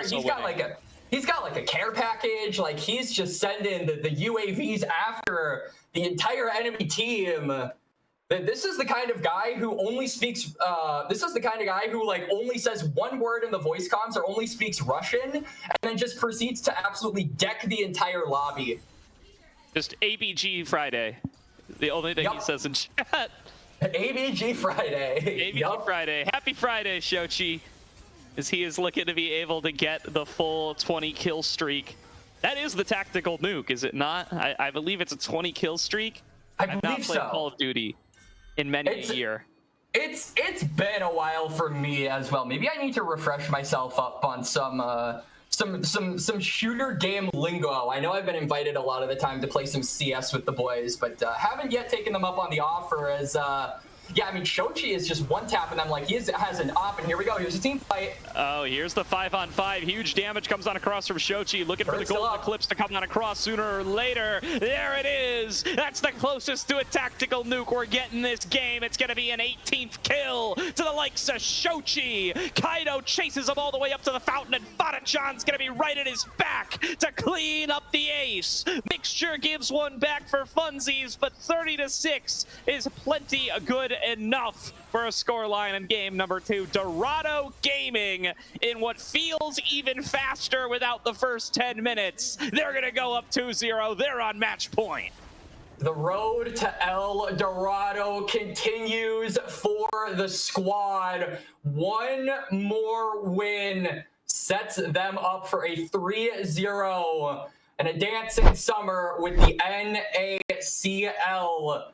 And if you weren't convinced by that game, I don't know what more this team needs to do. 30-6 and kills. Shochi almost getting a 20 bomb in a competitive match here, Gordo. This was somehow even more of a stump than game number 1. That is absolutely insane to say. In a way I can't even really describe, just in like my deepest insect brain. It's almost better that he has so few assists, right? The fact that he's like 18-0-4 or whatever the scoreline ends up being just makes it that little bit better. You love not being able to get assists on. I mean, Mel has an execute, so yeah, like 18-0 and 16 would be objectively better, but it just doesn't scratch that itch the right way. So we're going to give it over to Shochi, a massive performance from him on ABC Friday. And he is going to be coming on up here with a strong look with one match win away from being able to make it into the NACL. Yeah, I mean, it's a tough look, honestly, at this point for Pulse. Not only are you down 0-2, but a game like that, personally, if I'm on the receiving end of that in like a solo queue match, I like to think of myself as relatively decent with the mental. I kind of can see that my mental isn't the greatest amongst the casters whenever we queue up for Flex, but that's the kind of game where I say, all right, guys, I'm going to like go make food or go outside or touch grass or I don't know, maybe go play like an ARAM game because that would be a tilter of all time. And when you're staring at, you know, your series and potentially going down to the lower bracket, you have to think and kind of pick the brains of the Pulse members a little bit with how consequential losing here might be, because after this, you have to not only go into another best of 3, but if you win that, another best of 5. So it is a long, arduous journey to whoever loses here. And Pulse certainly don't want to be the ones to walk that road. So the big question is, not only can they come back physically in series score, but can they come back mentally enough to power through these two insanely demoralizing, I have to imagine, games? We'll have to find out. We're going to throw a 2-quick break here. We will be back as soon as the draft is ready for game number 3. So don't go anywhere. We will be back as Dorado versus Pulse for a spot in the NACL continues.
Welcome back, everybody, to tonight's broadcast of the NACL qualifier tournament, promotion tournament. We'll call it promotion tournament. Qualifier was the old one. Now we're in promotion. Dorado Gaming up 2-0 over Polestar, about to make it the real promotion tournament as they do get themselves a spot with a win here, and they do send Pulse down to the best of 3 elimination lower bracket. It will be a tough position to come back from, but they got at least one more game to fight back here, Quacks. Yep. Now starts the reverse sweep for all of the Pulse Star believers. And frankly, I feel like as the series has gone on, though, the number of Dorado believers has increased significantly. Gordo, back-to-back stomps in game number 1 and 2. And we didn't even get to see all of game number 2. I felt like we were waiting for game number 2 longer than game number 2 actually went on for us on our end. So really dominant game, and you could go everywhere in that game number 2. You could look at all of the pieces on the board for Dorado, but the most apparent one, the biggest one, has to be Shochi. 18-0-4 on the Mel. First time I believe that we have seen him pilot that character since the second summer open qualifier. And what a dominating game he had. Absolute cinema. Started out with 4 kills before we even went into the game, and somehow got 14 more before we left the game. He was just picking up kills left, right, and center. I would be making a point, and Shochi got another kill. Yep. And you said you could look anywhere on the map for that game number 2, but like one of those optical illusions, your eyes would just keep getting drawn back over to the mid lane and see what that scoreline was developing into, because Shochi was an absolute monster throughout the full game. And that's twice in a row now, I think, that Shochi's put up a truly dominant performance. The Victor game in game number 1, quite good as well. And once again, it is Pulse back to the drawing board. 10 more champions fearless the way. What can they put together for game number 3, Quacks? Because Pulse backs are against the wall, need to find a win here, both for this series to try to get a shot back at the NACL, but also frankly for their own mental. I don't think you want to get swept out 3-0 in this fashion and then have to play 2 more series to try to get back into the NACL. This, we were talking off stream, smells a little bit like doom scrimming, Quacks. You can get into these positions in relegations where you have a bad regular season, you have to then spend over a month just chilling, scrimming with the same people who you just went 0-9 with, getting more and more tilted, more and more frustrated with your performance, and then you roll up to the promotion tournament and you don't look good. It's a trap that you want to avoid at all costs, and it smells like it right now, Quacks. I'm watching it with my own eyes. Meanwhile, Dorado's on the exact opposite path. They've come together. They're relatively fresh as a group of 5, have a dominant OQ run, have a great day 1, and they are not slowing down. They are not letting their foot off the pedal. No, they absolutely aren't. Dorado, not even just in the promotion tournament so far, but even in the open qualifier that we saw them in, Gordo, that we got to cover here on Aegis, were extremely strong. Really, they only looked like they somewhat struggled against Jolly Rogers, and other than that, they just looked like the clear best team. And I'm glad to see that a lot of people are kind of getting on the train of Dorado being the most likely to promote, and even after promotion, the most likely to do well once they actually get into the NACL, although that is, getting into the realm of speculation just a little bit more. But you know what isn't speculative, Gordo, is the fact that we are officially in the Game 3 draft. Dorado are on the blue side yet again. Pulse actually opting to go for red side. So I am interested to see what they're cooking up here for game number 3. Maybe they've got like a banger B5 counter pick that they want to go for.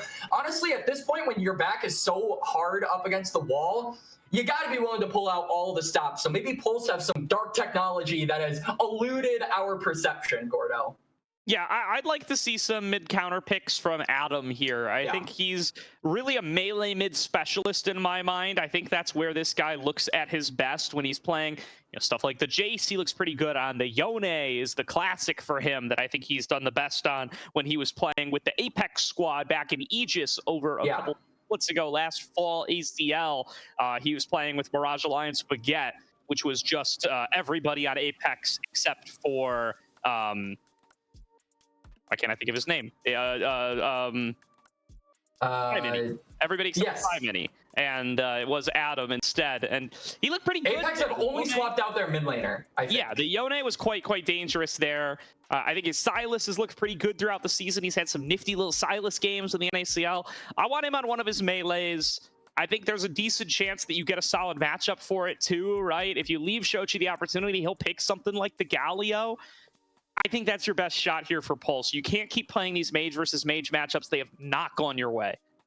Absolutely. And so I do think the onus is on Pulse to ban away some of those mages, right? I mean, if you want to go for something like the Yone, then I think Talia has to be kind of on your radar. You have to take away some of those picks that are just able to, you know, temper your movement and temper your trading patterns as those melee mids. And it doesn't look like Pulse are too concerned about actually targeting the mid lane pool of Shochi here in game number 3. Instead, double banning Fodicon so far. So Lucian remaining banned, which is a little bit sad because, I mean, I really want to see him on this champion. I think he's an absolute menace on it. Kalista as well. So maybe Pulse probably thinking, okay, this is game number 3. We want to ban away some of those early aggressive AD carries so that we can pick a more scaling-oriented AD carry. You were shouting out the Ezreal for Hub in game number 2, Gordo, and I do think that with these bans, that is looking like a likely possibility here on the side of Pulse, but they're not the ones on blue side. Dorado actually going to be banning away the Vi. I was thinking if they wanted to keep up with the trend of, you know, first picking junglers, Vi would probably be the biggest candidate, but they take that away, which leads me to believe we're probably not getting a jungler on B1. Galio take it on away. I mean, it could still be the Xin Zhao. It could be. Still up and available. The other thing, though, is you were bringing up that Ezreal. It smells like an Ezreal, but won't be selected. It's going to be a blind Jax B1 for Ariana.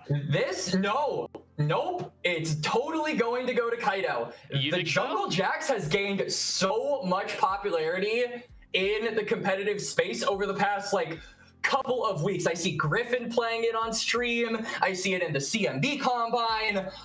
I will bet my kidney that this is going to be a Jax in the jungle, Gordo. All right, I could use one of those, so I'm immunocompromised squad over here, so I'll take one if you can spare it. But we'll call it a flex pick for now, and we'll see where it ends up going. It does sound like that definitely make more sense from a blind pick perspective. I mean, Calculus is going to slam his Rumble into it, though, one way or the other. This is Calculus's classic champion. Yeah. I'd argue his best champion in a lot of ways. And they're going to go for it nice and early on here, going to have a lot of setup available. Sejuani's still banned, Vi still banned, so a lot of the classic setups for Bio not going to be available. Could go for something like his Maokai, would end up with double AP topside that way, but does have some nice lockdown to help on out the Rumble. And there's that Ezreal. They do get a crack at it for Hub. Yep, and they prepared for it. Kalista ban, Lucian ban. You're taking away a lot of picks that can close the gap on Ezreal and makes it really difficult for him to farm in the early game. And so now I think Dorado maybe have to get a little bit creative if they want to keep up that early game aggression on the bot side, or maybe, you know, he could pivot and match it. The Senna is still open and available if you want to go scaling for scaling and just kind of be going for a farming simulator on the bot side of the map, while your top side maybe just rips each other to shreds, which, you know, picking things like Jax, picking things like Rumble certainly leads to that direction being plausible, but Dorado have shown that their flexibility in draft is extensive, and they can basically go for whatever they really want in these first 3 picks. So it really does feel like the world is their oyster. It's just a question of whether or not they want to match the scaling or pivot and go super aggressive on the bot side. Is they're not going to show their hand yet. It's the Jax jungle. Hey, I get to keep my kidney. How do you feel about that, Gordo? Immunocompromised? I'm happy for you, brother. I'm glad. I'm happy that this all worked out for you. Sante going to be going towards the top lane. That's their counter pick. Yes! And Sivir snapped on up for Fadichan's. Going to have himself a nice little matchup here. You like being able to block away. I love this shots. pick. Yeah, and it's a great scaling selection as well, especially when you have the front line of this Jax Cassante, well set up for the later game team fights. Alistair, the pick for Pulse here as one of those last standing engaged supports. Okay, so Pulse going to go for the Alistar on 3. This almost means that they're certainly going to have to pay some heed to the mid lane bans. I was going to shout out the Sylas, but they ban it before I can even predict it, making me look stupid. When if I just said it a couple of seconds earlier, I could have looked smart. So yeah, Sylas is going to be taken off the board. I do wonder if that is going to be the extent of their mid lane bans and they're going to go for a support ban instead, or if they maybe want to limit that pool of Shochi just a little bit more. I do think that there are some picks such as the Orianna, the Azir that you could maybe, or not the Azir because it's already taken away, the Orianna that you could look for. I do think that it has some really underrated synergy with the Jax, but we'll have to wait and see what Dorado are thinking. Gordo, you said you wanted to avoid the mage versus mage matchup, and it seems like that is getting more likely by the second. Yeah, Nefiri in the jungle for Bio. This has been a big pick for him all season long. He'll be plenty happy to be able to secure that one, especially with the AP in the top lane. Does put a little bit of a damper on our hopes of an AD mid laner, but I'm not going to call it cooked yet, especially when you're facing off against the Jax. Maybe means that you are looking for something a little bit more mage-y, but could also still go for something melee, right? I don't hate the look of a Sylas here. You do probably still want one more good ultimate to snag to be able to pick something like that. There's the Karma support coming through for Mixture. That's going to be Karma Sivir bottom lane. Should have no problems up against the Ezreal. Alistar there, maybe a little bit of a lighter action bottom lane. And Syndra is the blind selection for Shochi. This is a bit of an interesting pick because Pulse actually have means to dodge the scatter the weak. You've obviously got the Nefiri W, but then you've got the Arcane Shift. So I think a lot of the targets that Syndra Shochi wants to hit as this pick and with the pick tools that it has, have just means to be able to get out of the way before it can land. And Adam is actually just going to go for a other mage pick. So it is going to do the mage v mage mid lane. Immediately going to snag up that Quay as we wasted no time. We do not want to wait to get 10 minutes into the game anymore. We're just straight up onto the rift for game number 3, possibly the last of tonight's series here, Gordo. Yeah, and I mean, the more I look at it, the more I'm not sure I love this way that much, Quacks. I feel like we're now lacking in lockdown to make the most value out of our play or our Rumble. We really would have liked the chance to be able to get somebody held in place for a while. Yeah, Tubbs can do it on the Alistar somewhat, but you really would have liked one more champion to be able to come in there, hold someone down, and make sure that you're getting maximum usage out of these big burn fields, especially if you're going to stack up both Equalizer and Molten Fissure. But all in all, they end up with some nice harass damage. They've got a solid little kind of off-pokey composition here, and they've got champions they're largely comfortable on, which is so important in this kind of position. Dr. Calculus putting a decent dent in the health bar of Orianna, and because he scared off the Cassandra, he's actually going to be able to get a deep ward to where Kaido is starting, which is the top side of the map rather. Jack's jungle, a pick that doesn't really look to gank early, so I do think a lot of the knowledge that you gain from knowing where he's pathing, where he's starting, and where he's going comes in just being able to look for cross maps and, you know, try to out farm him and maybe look to just be where he isn't, because you're not expecting him to run interference most of the time. And it seems like Pulse already have a game plan that speaks to that being the case, because Bio is starting on the opposite end, which means Nefiri can maybe look for an aggressive play on top side that Kaido can't necessarily interfere with, which would be a good start for Pulse, as I think getting this Rumble ahead would deal a lot of damage toward those mid to late game team fights. Yeah, so looking towards that mid to late game stage, you gotta want to get ahead early here as this Pulse composition. You want to be able to flex the use of these poke tools you have with the Ezreal and with the Hui to control space. And you want to try to get some gold on a Nefiri, who is going to really utilize those items. Two junglers here, both of whom want items. If one of them can take a lead, take some control, kind of siphon off some camps from the other, it'll pay dividends. Yeah, it absolutely will, as Orianna is actually going to get a cheater here on the top side of the map. Probably not what Pulse wanted, as Bio was maybe looking to just get a gank off. I actually don't think Orianna would need to TP here, but he is going to, as Shochi is putting a lot of damage onto Adam. Yeah, Shochi really keeping the pressure on here and manages to get another little combo on across, builds up some Splinters of Wrath, gets some health advantage in the lane.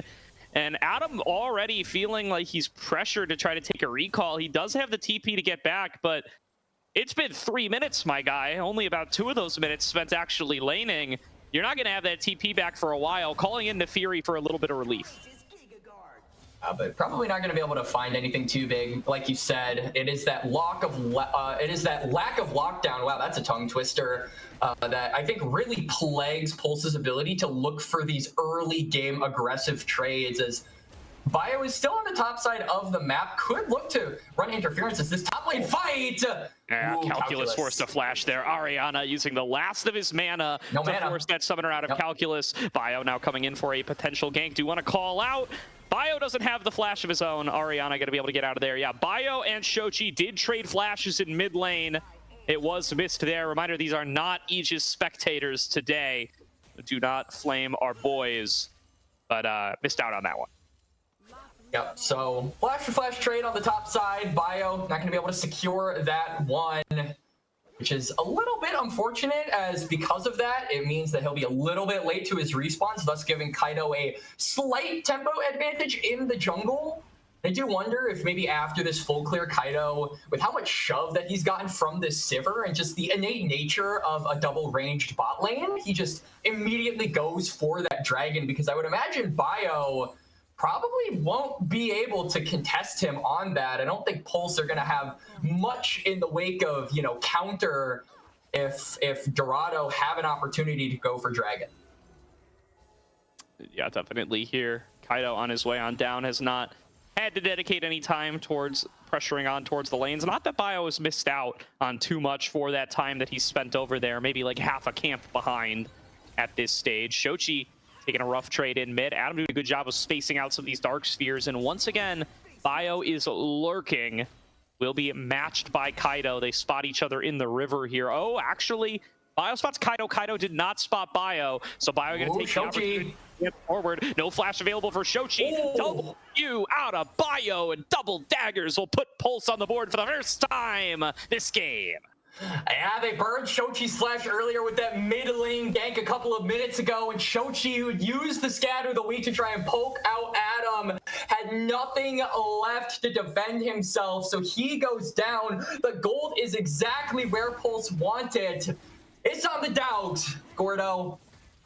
There's going to be one dog walking away with a win here today, and Bio hoping it's going to be his, as there will be plenty of damage coming through onto Tubbs. He is able to tank up the blows presented by Mixture, and that was summoner heal used by both parties. Calculus is low. Ariana looking for a solo bolo, will be able to secure it, but Bio arrives to the scene, going to try to turn this one back onto Ariana. Gets hit by the Q3 though, and Ariana gonna take that as an escape route, as no difficulty being able to get himself out of danger.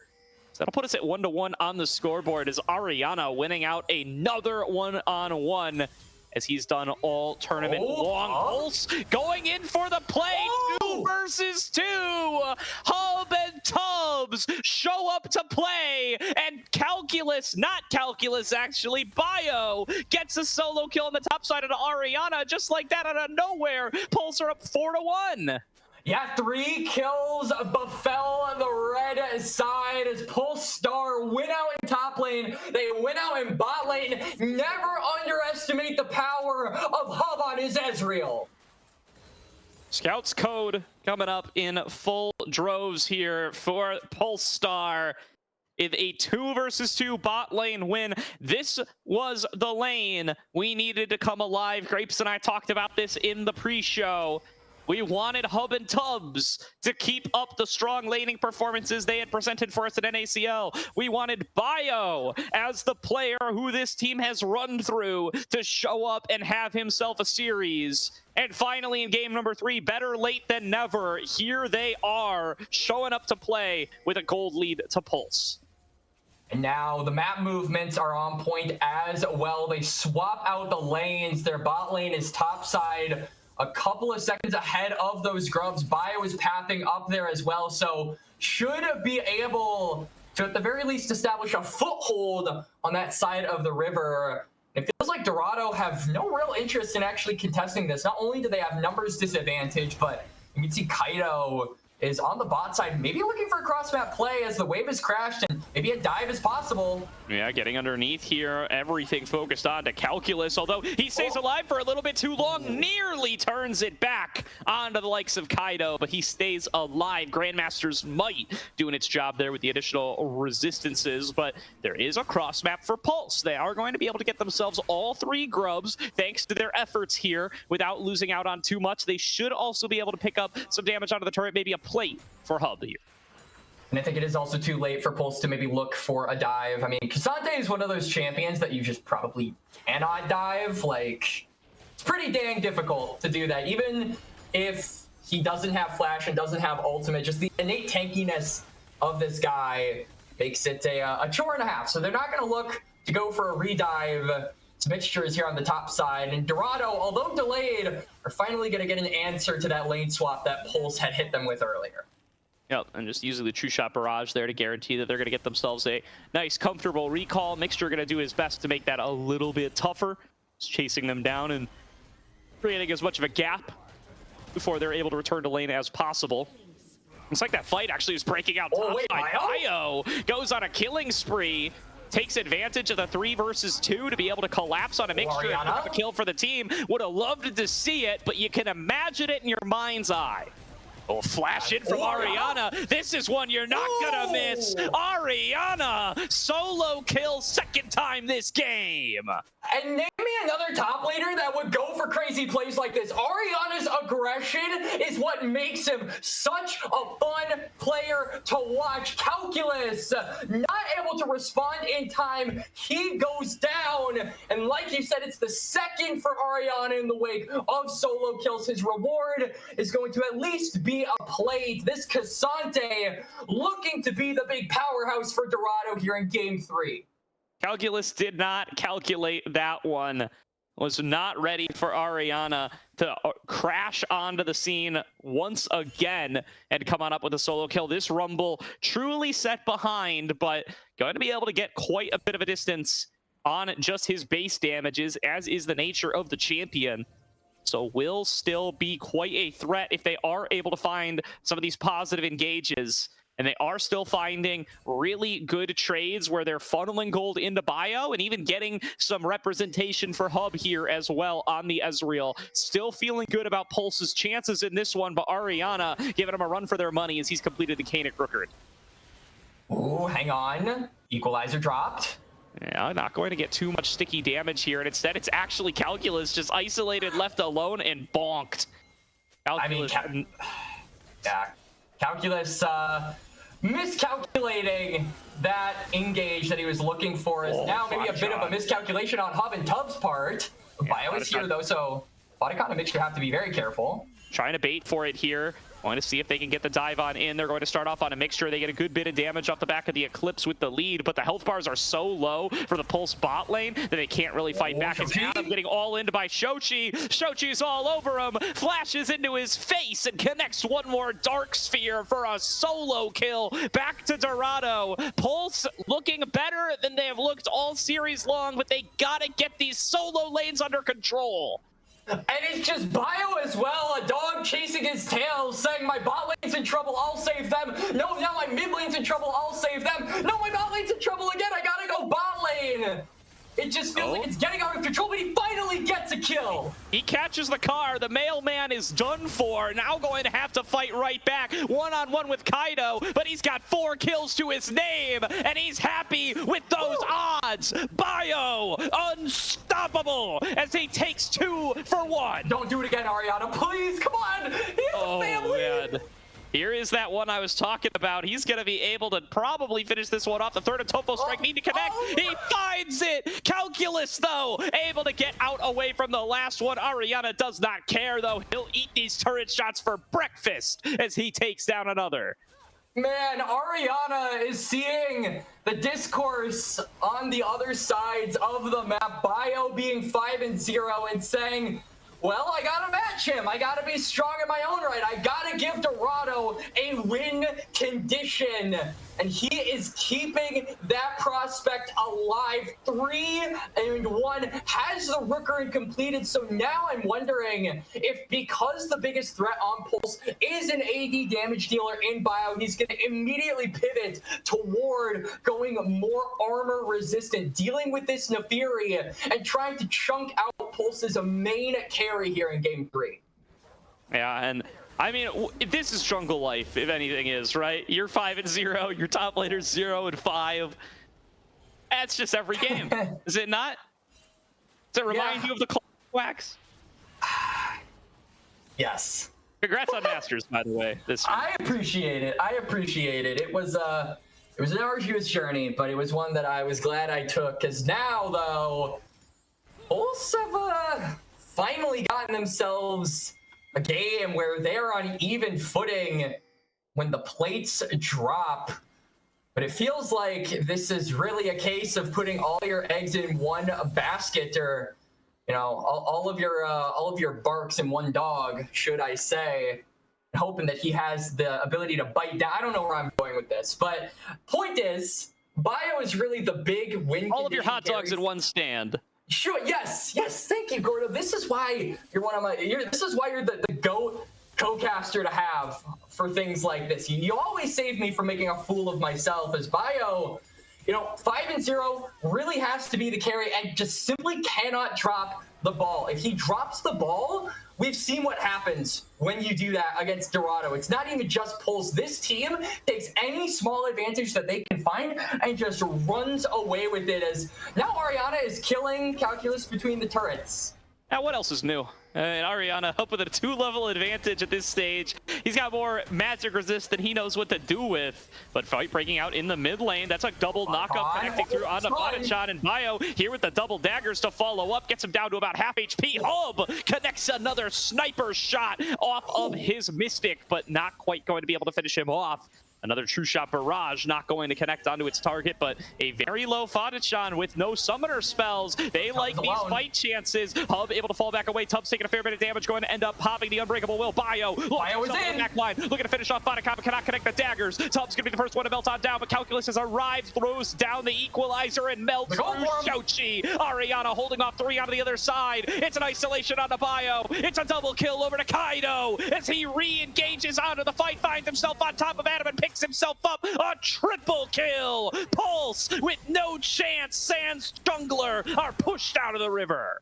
And it's a huge kill onto Kaido. 3 to his name, but most importantly, Bio is the one that goes down looking for a kill onto Fatikan, but he was on the wrong side of the map after he used that ultimate. His team couldn't get to him, and he was just ripe for the picking. And this is the thing we said Pulse could not do. They could not put Bio in a position where he could get picked, and he goes down. The Herald still up and available, but Dorado wrestle back control of this game and get a gold lead here 16.5 minutes in. Tubbs in no man's land here, getting chased down, but Bio gonna be able to sneak his way over. Can he isolate himself with a low mana AD carry? Returning some fire here onto Shochi. Tubbs actually stays alive.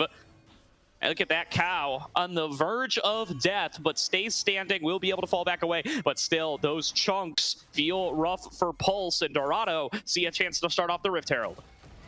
Yep, so they're going to go for it. Ultimates, half and half here for Dorado. Ariana with no all-out, and Shochi with no Syndra R.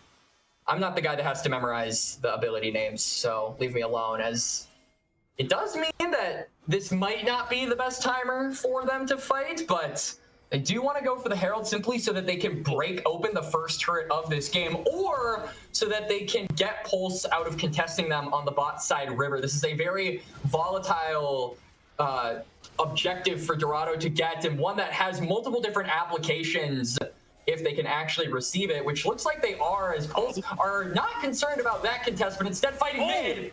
Big knock-up on Fadichan. He's stuck on top of the equalizer. Calculus going to show the mastery that he has on this champion, gold or not. Now Ariana going to be the next target. They chase him underneath the turret, and they'll claim themselves a second. Pulse, 2 more in the bank.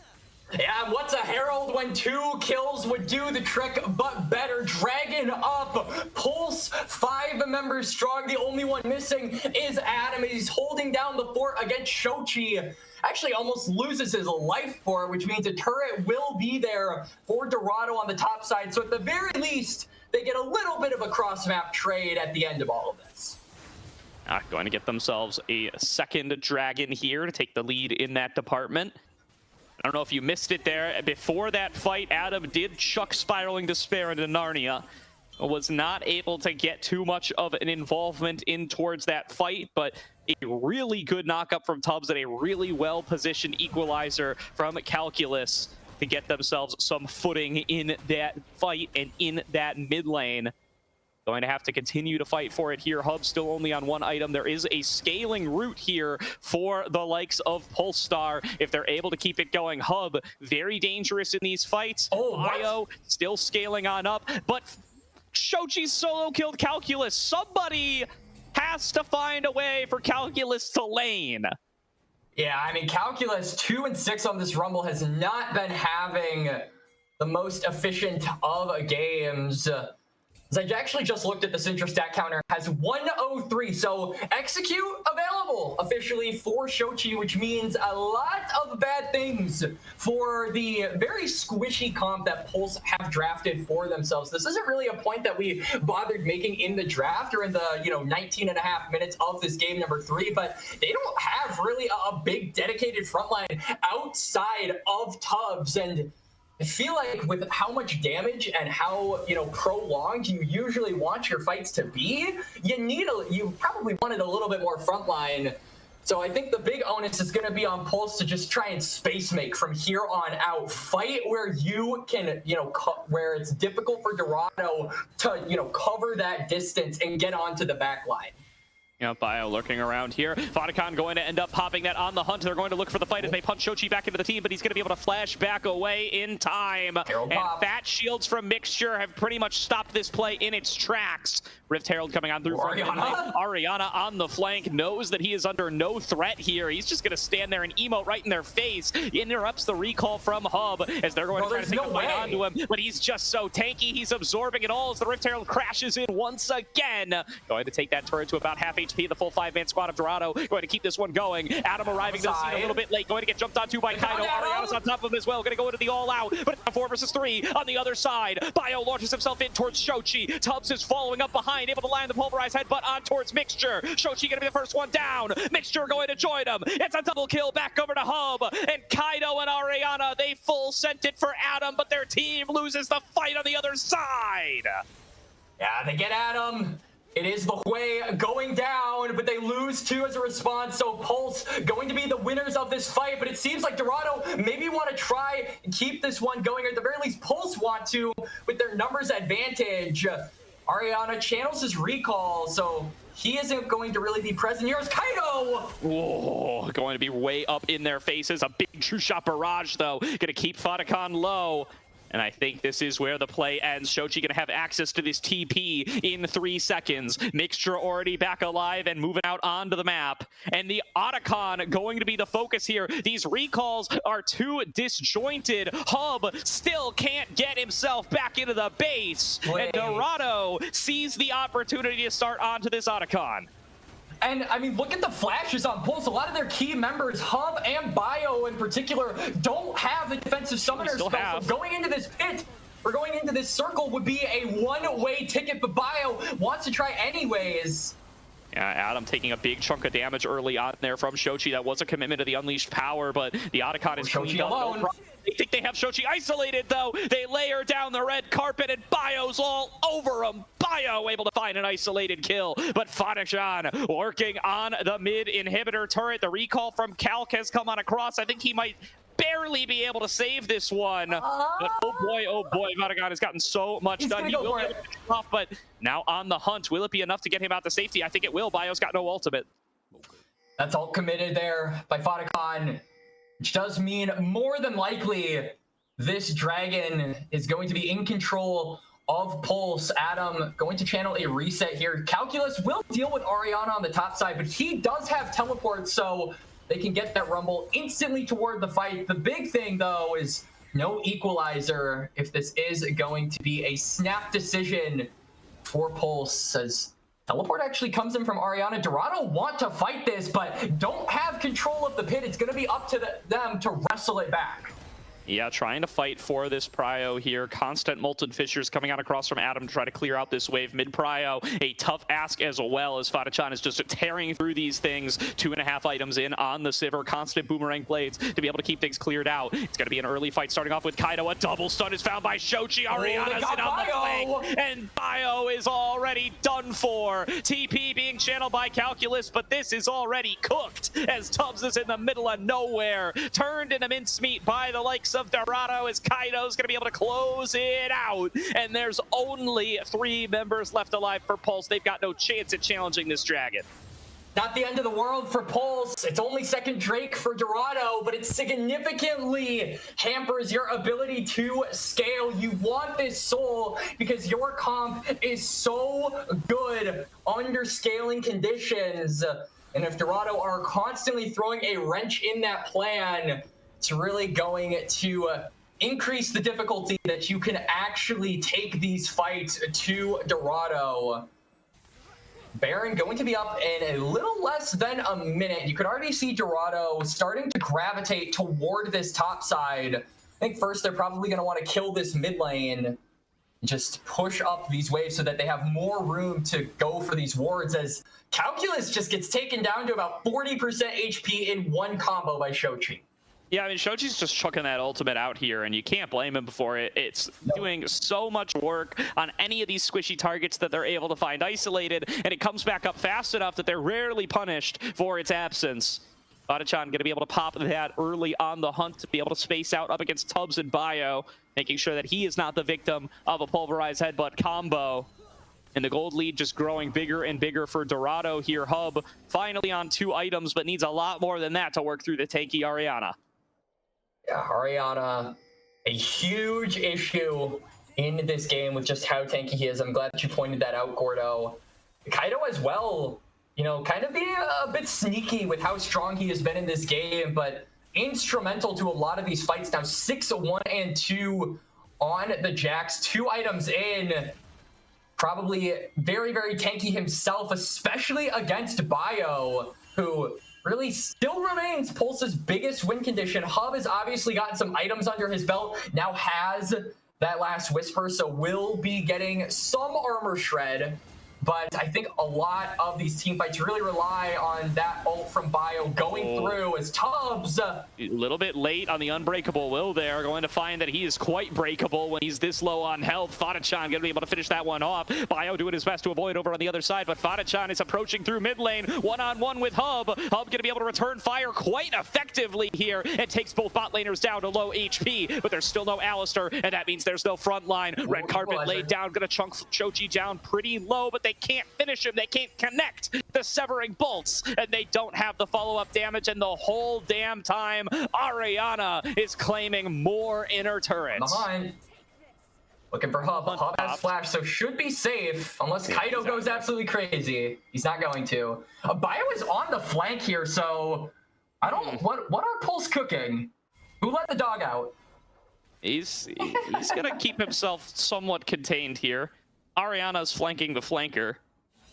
Bio finally going to show himself here. It looks like they're already probably done on this play. The Baron started off. This is an aggressive call from the likes of Dorado. Like Jochi already controlling the entrance, gets a big chunk out of Tubbs and Bio. Ariana's still fishing around, and they just have no way to work their way through this health bar. Hub coming back on out of the base. The Baron falling lower and lower. 3 members of Dorado are just holding off the entire Pulse squad on their own. Tubbs is over the wall, getting on top of Mixture. They're looking for the follow-up damage. Adam has a little bit of a chunk onto him. The Baron's already fallen down. There's going to be a massive engage coming through from Ariana. Hub is cut down. Adam is cut down. Bio's getting chased by Kaido. Calculus can't find anything in this fight, and Pulse are routed, sent back to the base, and without the Baron. Kaido maybe not done quite yet, wants to look for the aggression, but is going to be zoned away, albeit slightly, as now the waves are crashing, and not one, not two, but all three lanes of Gordo, as not just figuratively, but quite literally, the waves are constricting Pulse as this game goes on. Bio's gonna go in. Yeah, going to try to save the game here. He's 1 versus 5, but he will be chunked down. And I don't think Pulse are going to be able to manufacture themselves any kind of resistance for this one. Pulse are flatlining, but here's going to be a re-engage coming up through from Adam. Wins a big sprawling despair on a Kaido on the back line, doing their best to stand and fight. Pulse gets good damage on a Fadachan. There is the equalizer, but it'll be avoided on foot with ease. There's no follow-up CC here for the rest of the Pulse team. They pull Calculus out of the base. They're trying to finish him off, but frankly, it doesn't matter one way or the other. The road to El Dorado is the road to the NACL, and they'll qualify in 3-0 fashion. What a dominant series from Dorado. Games 1 and 2, absolute stumps. Game 3, a hard-fought victory, one that Pulse made them work for. But like you said perfectly, Gordo, the road to El Dorado continues, and the believers of this team now rising en masse as they will make their NACL debut in summer. Congratulations to the team. Congratulations to the players. I said this in my tweet before we went live, Gordo, but Dorado as an organization has been around for so unbelievably long. This has been an organization that I think has existed for like 4 years, 5 years, and didn't enter into the tier 3 space until they were confident and ready to compete at the highest level. And only in their second open qualifier do they make that jump to tier 2 happen. So well deserved by everybody involved. And I can't wait to see these guys and what they're capable of in the tier 2 space, Gordo. Welcome back, Shochi. Happy ABG Friday, brother. And looking forward to what he's going to be able to show us as he returns to his once and true homeland, the NACL. Been a joy to have throughout every split he's participated in so far. Missed his first one just this last spring. No more. He will be back for summer. He will be contending for a potential LTA promotion along with the 9 other teams in the NACL. 2 of those still left to be determined. We are going to have an interview with someone from the victorious Dorado Gaming here in a short couple of minutes. So we're going to throw it to a quick break here while we get that figured out. But we will be back very shortly to talk to a member of Dorado. So don't go anywhere. We'll be right back.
Welcome back, everybody, to tonight's stream to the NACL promotion tournament. We are joined by the freshly promoted Kaido and Shochi.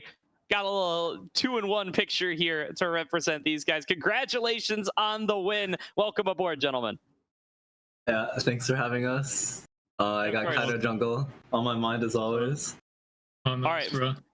First things first, because we're audio only, we gotta let the audience know who's who. Can you both introduce yourselves so they can put a voice to a name? You want to go first, Kaido? Yeah, sure. I'm Kaido Jungle, and I play Kha'Zix. What's up? Hey. Yo, I'm Shochi. I'm back in the NACL. What's up? Welcome back, Shochi. Welcome back to Kaido as well. Let's start on off with that. So you guys both were in this promotion tournament last summer, both representing teams that ended up requalifying in CCG and AoE, but both without spots for the spring split. What has your journey looked like in between then and now to be able to join up with this team and to be able to get yourselves back into the NACL? You want to go first? Nah, you got it, bro. You can do first. Alright. Well, yeah. Didn't find an NACL spot for this spring, but whenever my boy Kaido hit me up to build this roster for this OQ, I was like, okay, this is like the best I'll get. I think Kaido and I are both really undervalued players. Like, people sleep on us very often, so it was great that we were able to combine our talents like a Taco Gaming back on 2022 summer OQ and win it all again. Yeah, you kind of said it, yeah. Stuff. Come on, That's it? add a All little right. more. Add a little more. Well, I didn't really care about competitive because I took a break, right, for like a year. And I played AoE, and before AoE, I think I relegated on TL first, which was a shit show. And just a bad team atmosphere, but playing on AoE with good teammates kind of made me like competitive again. Then I went to Korea also, and I enjoyed it a lot, and made me, I guess, like my passion for League kind of came back playing Korea, because playing in NA is like kind of like it's trash. But yeah, and I'm kind of glad that I got to play with Shochi again, because my first team coming into this year was not too hot, but I'm glad to qualify this time around. Yeah. And I Kaido, you mentioned a little bit on team atmosphere, so I kind of wanted to get an idea of, sort of what the atmosphere has been like here on Dorado, because you guys obviously have been two of the players that have been in the NACL before and have been down this road before, and you guys are paired up with players who haven't necessarily seen these high highs. So how has it been kind of being the more veteran-esque players, and you guys particularly... how do you mesh necessarily with the newer guys that haven't been toward this level of play? I think as long as you try to, you're always trying to win, no matter what it takes. Like, you're always trying to win. Don't let your emotions block you from that. I think that's like a good, first step to have a good atmosphere. I've experienced teams with very bad emotions, and it really brings down the team. It's really bad. So, yeah. That's what I was looking forward to into my future teams. Making sure I don't have that kind of like that bad attitude, I guess. Yeah. For me, I played with Mixture on Respawn last split, and he was one of the he was a bright shining light on that team. So I was looking forward to playing with him again. Like I said, I played with Kaido/City on Taco Gaming 2022, so I was looking forward to that as well. And I knew that Arion and Fatikon were really good just from the limited tryouts we had before we formed the team.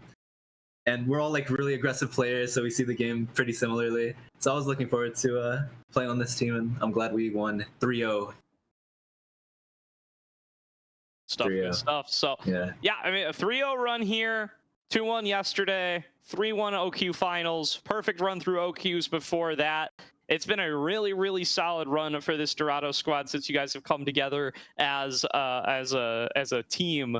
How are you feeling now coming into your NACL split up against the field as it stands right now? Obviously, there's a little bit of off season to be gone through. We don't know exactly what all the rosters are going to look like, but looking up at some of the teams that have done well in NACL so far, the ones that are represented up towards the top of the table, the likes of Conviction, the likes of Luminosity, maybe some of that revamped Dragon Steel roster. How are you guys feeling about the competition now that you get over to the NACL level? Where do you guys see yourself relative to that current pool of talent? You want to go, or you want me? Yeah, you can go, bro. This is a trash talk opportunity. It is. I'll kind of speak for City as well. I think. No, not for Please me. do. No. I'm glazing you. I'm about to glaze you. Chill. Okay. I was about to say, individually, I think me and Kaido, City, whatever you want to call him, are like easily best in class for positional role talent. And like as a team, like, okay, I think there's a big drop off between like top 4 in ACL and then the rest. And it's kind of hard like for me to say right now, like we promote NACL, we'll win everything and go promote to LTA and immediately. But I think we have a good trajectory, and yeah, they're not unbeatable. I'll say that for sure. Take that. For me, I guess.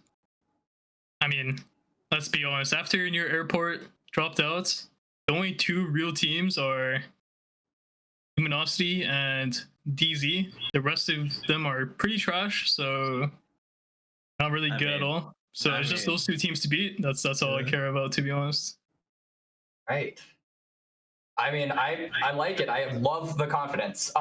So I guess my second question is kind of in regards to the series that you guys just had. So Pulse have been a team that have not played for like 2 months. It's been a very long time since these guys have had eyes on them in terms of actual gameplay to study, prep for, draft against, and overall counter. So what was your guys' overall feeling going into this series? How solid would you say your prep was? And what were your biggest points against Pulse that you wanted to hit on in this best of 5? You want me to? I think yesterday's match was harder than Pulse overall. I think Pulse, I mean, this is like a top 16 OQ team. They should have never been in NCL in the first place, but Shoot. But I mean, honestly, the series yesterday was way harder. I do think we trolled a lot game 1. I mean, the next 2 games we completely shit stomped them. So honestly, it was 2-0 in my head. But yeah, going to today's series, I mean, as long as we don't ego on them for fun, which in third game we kind of did ego. We tried to make Bio look a bit good for fun, but yeah, I mean, they're pretty bad overall. The prep was pretty simple.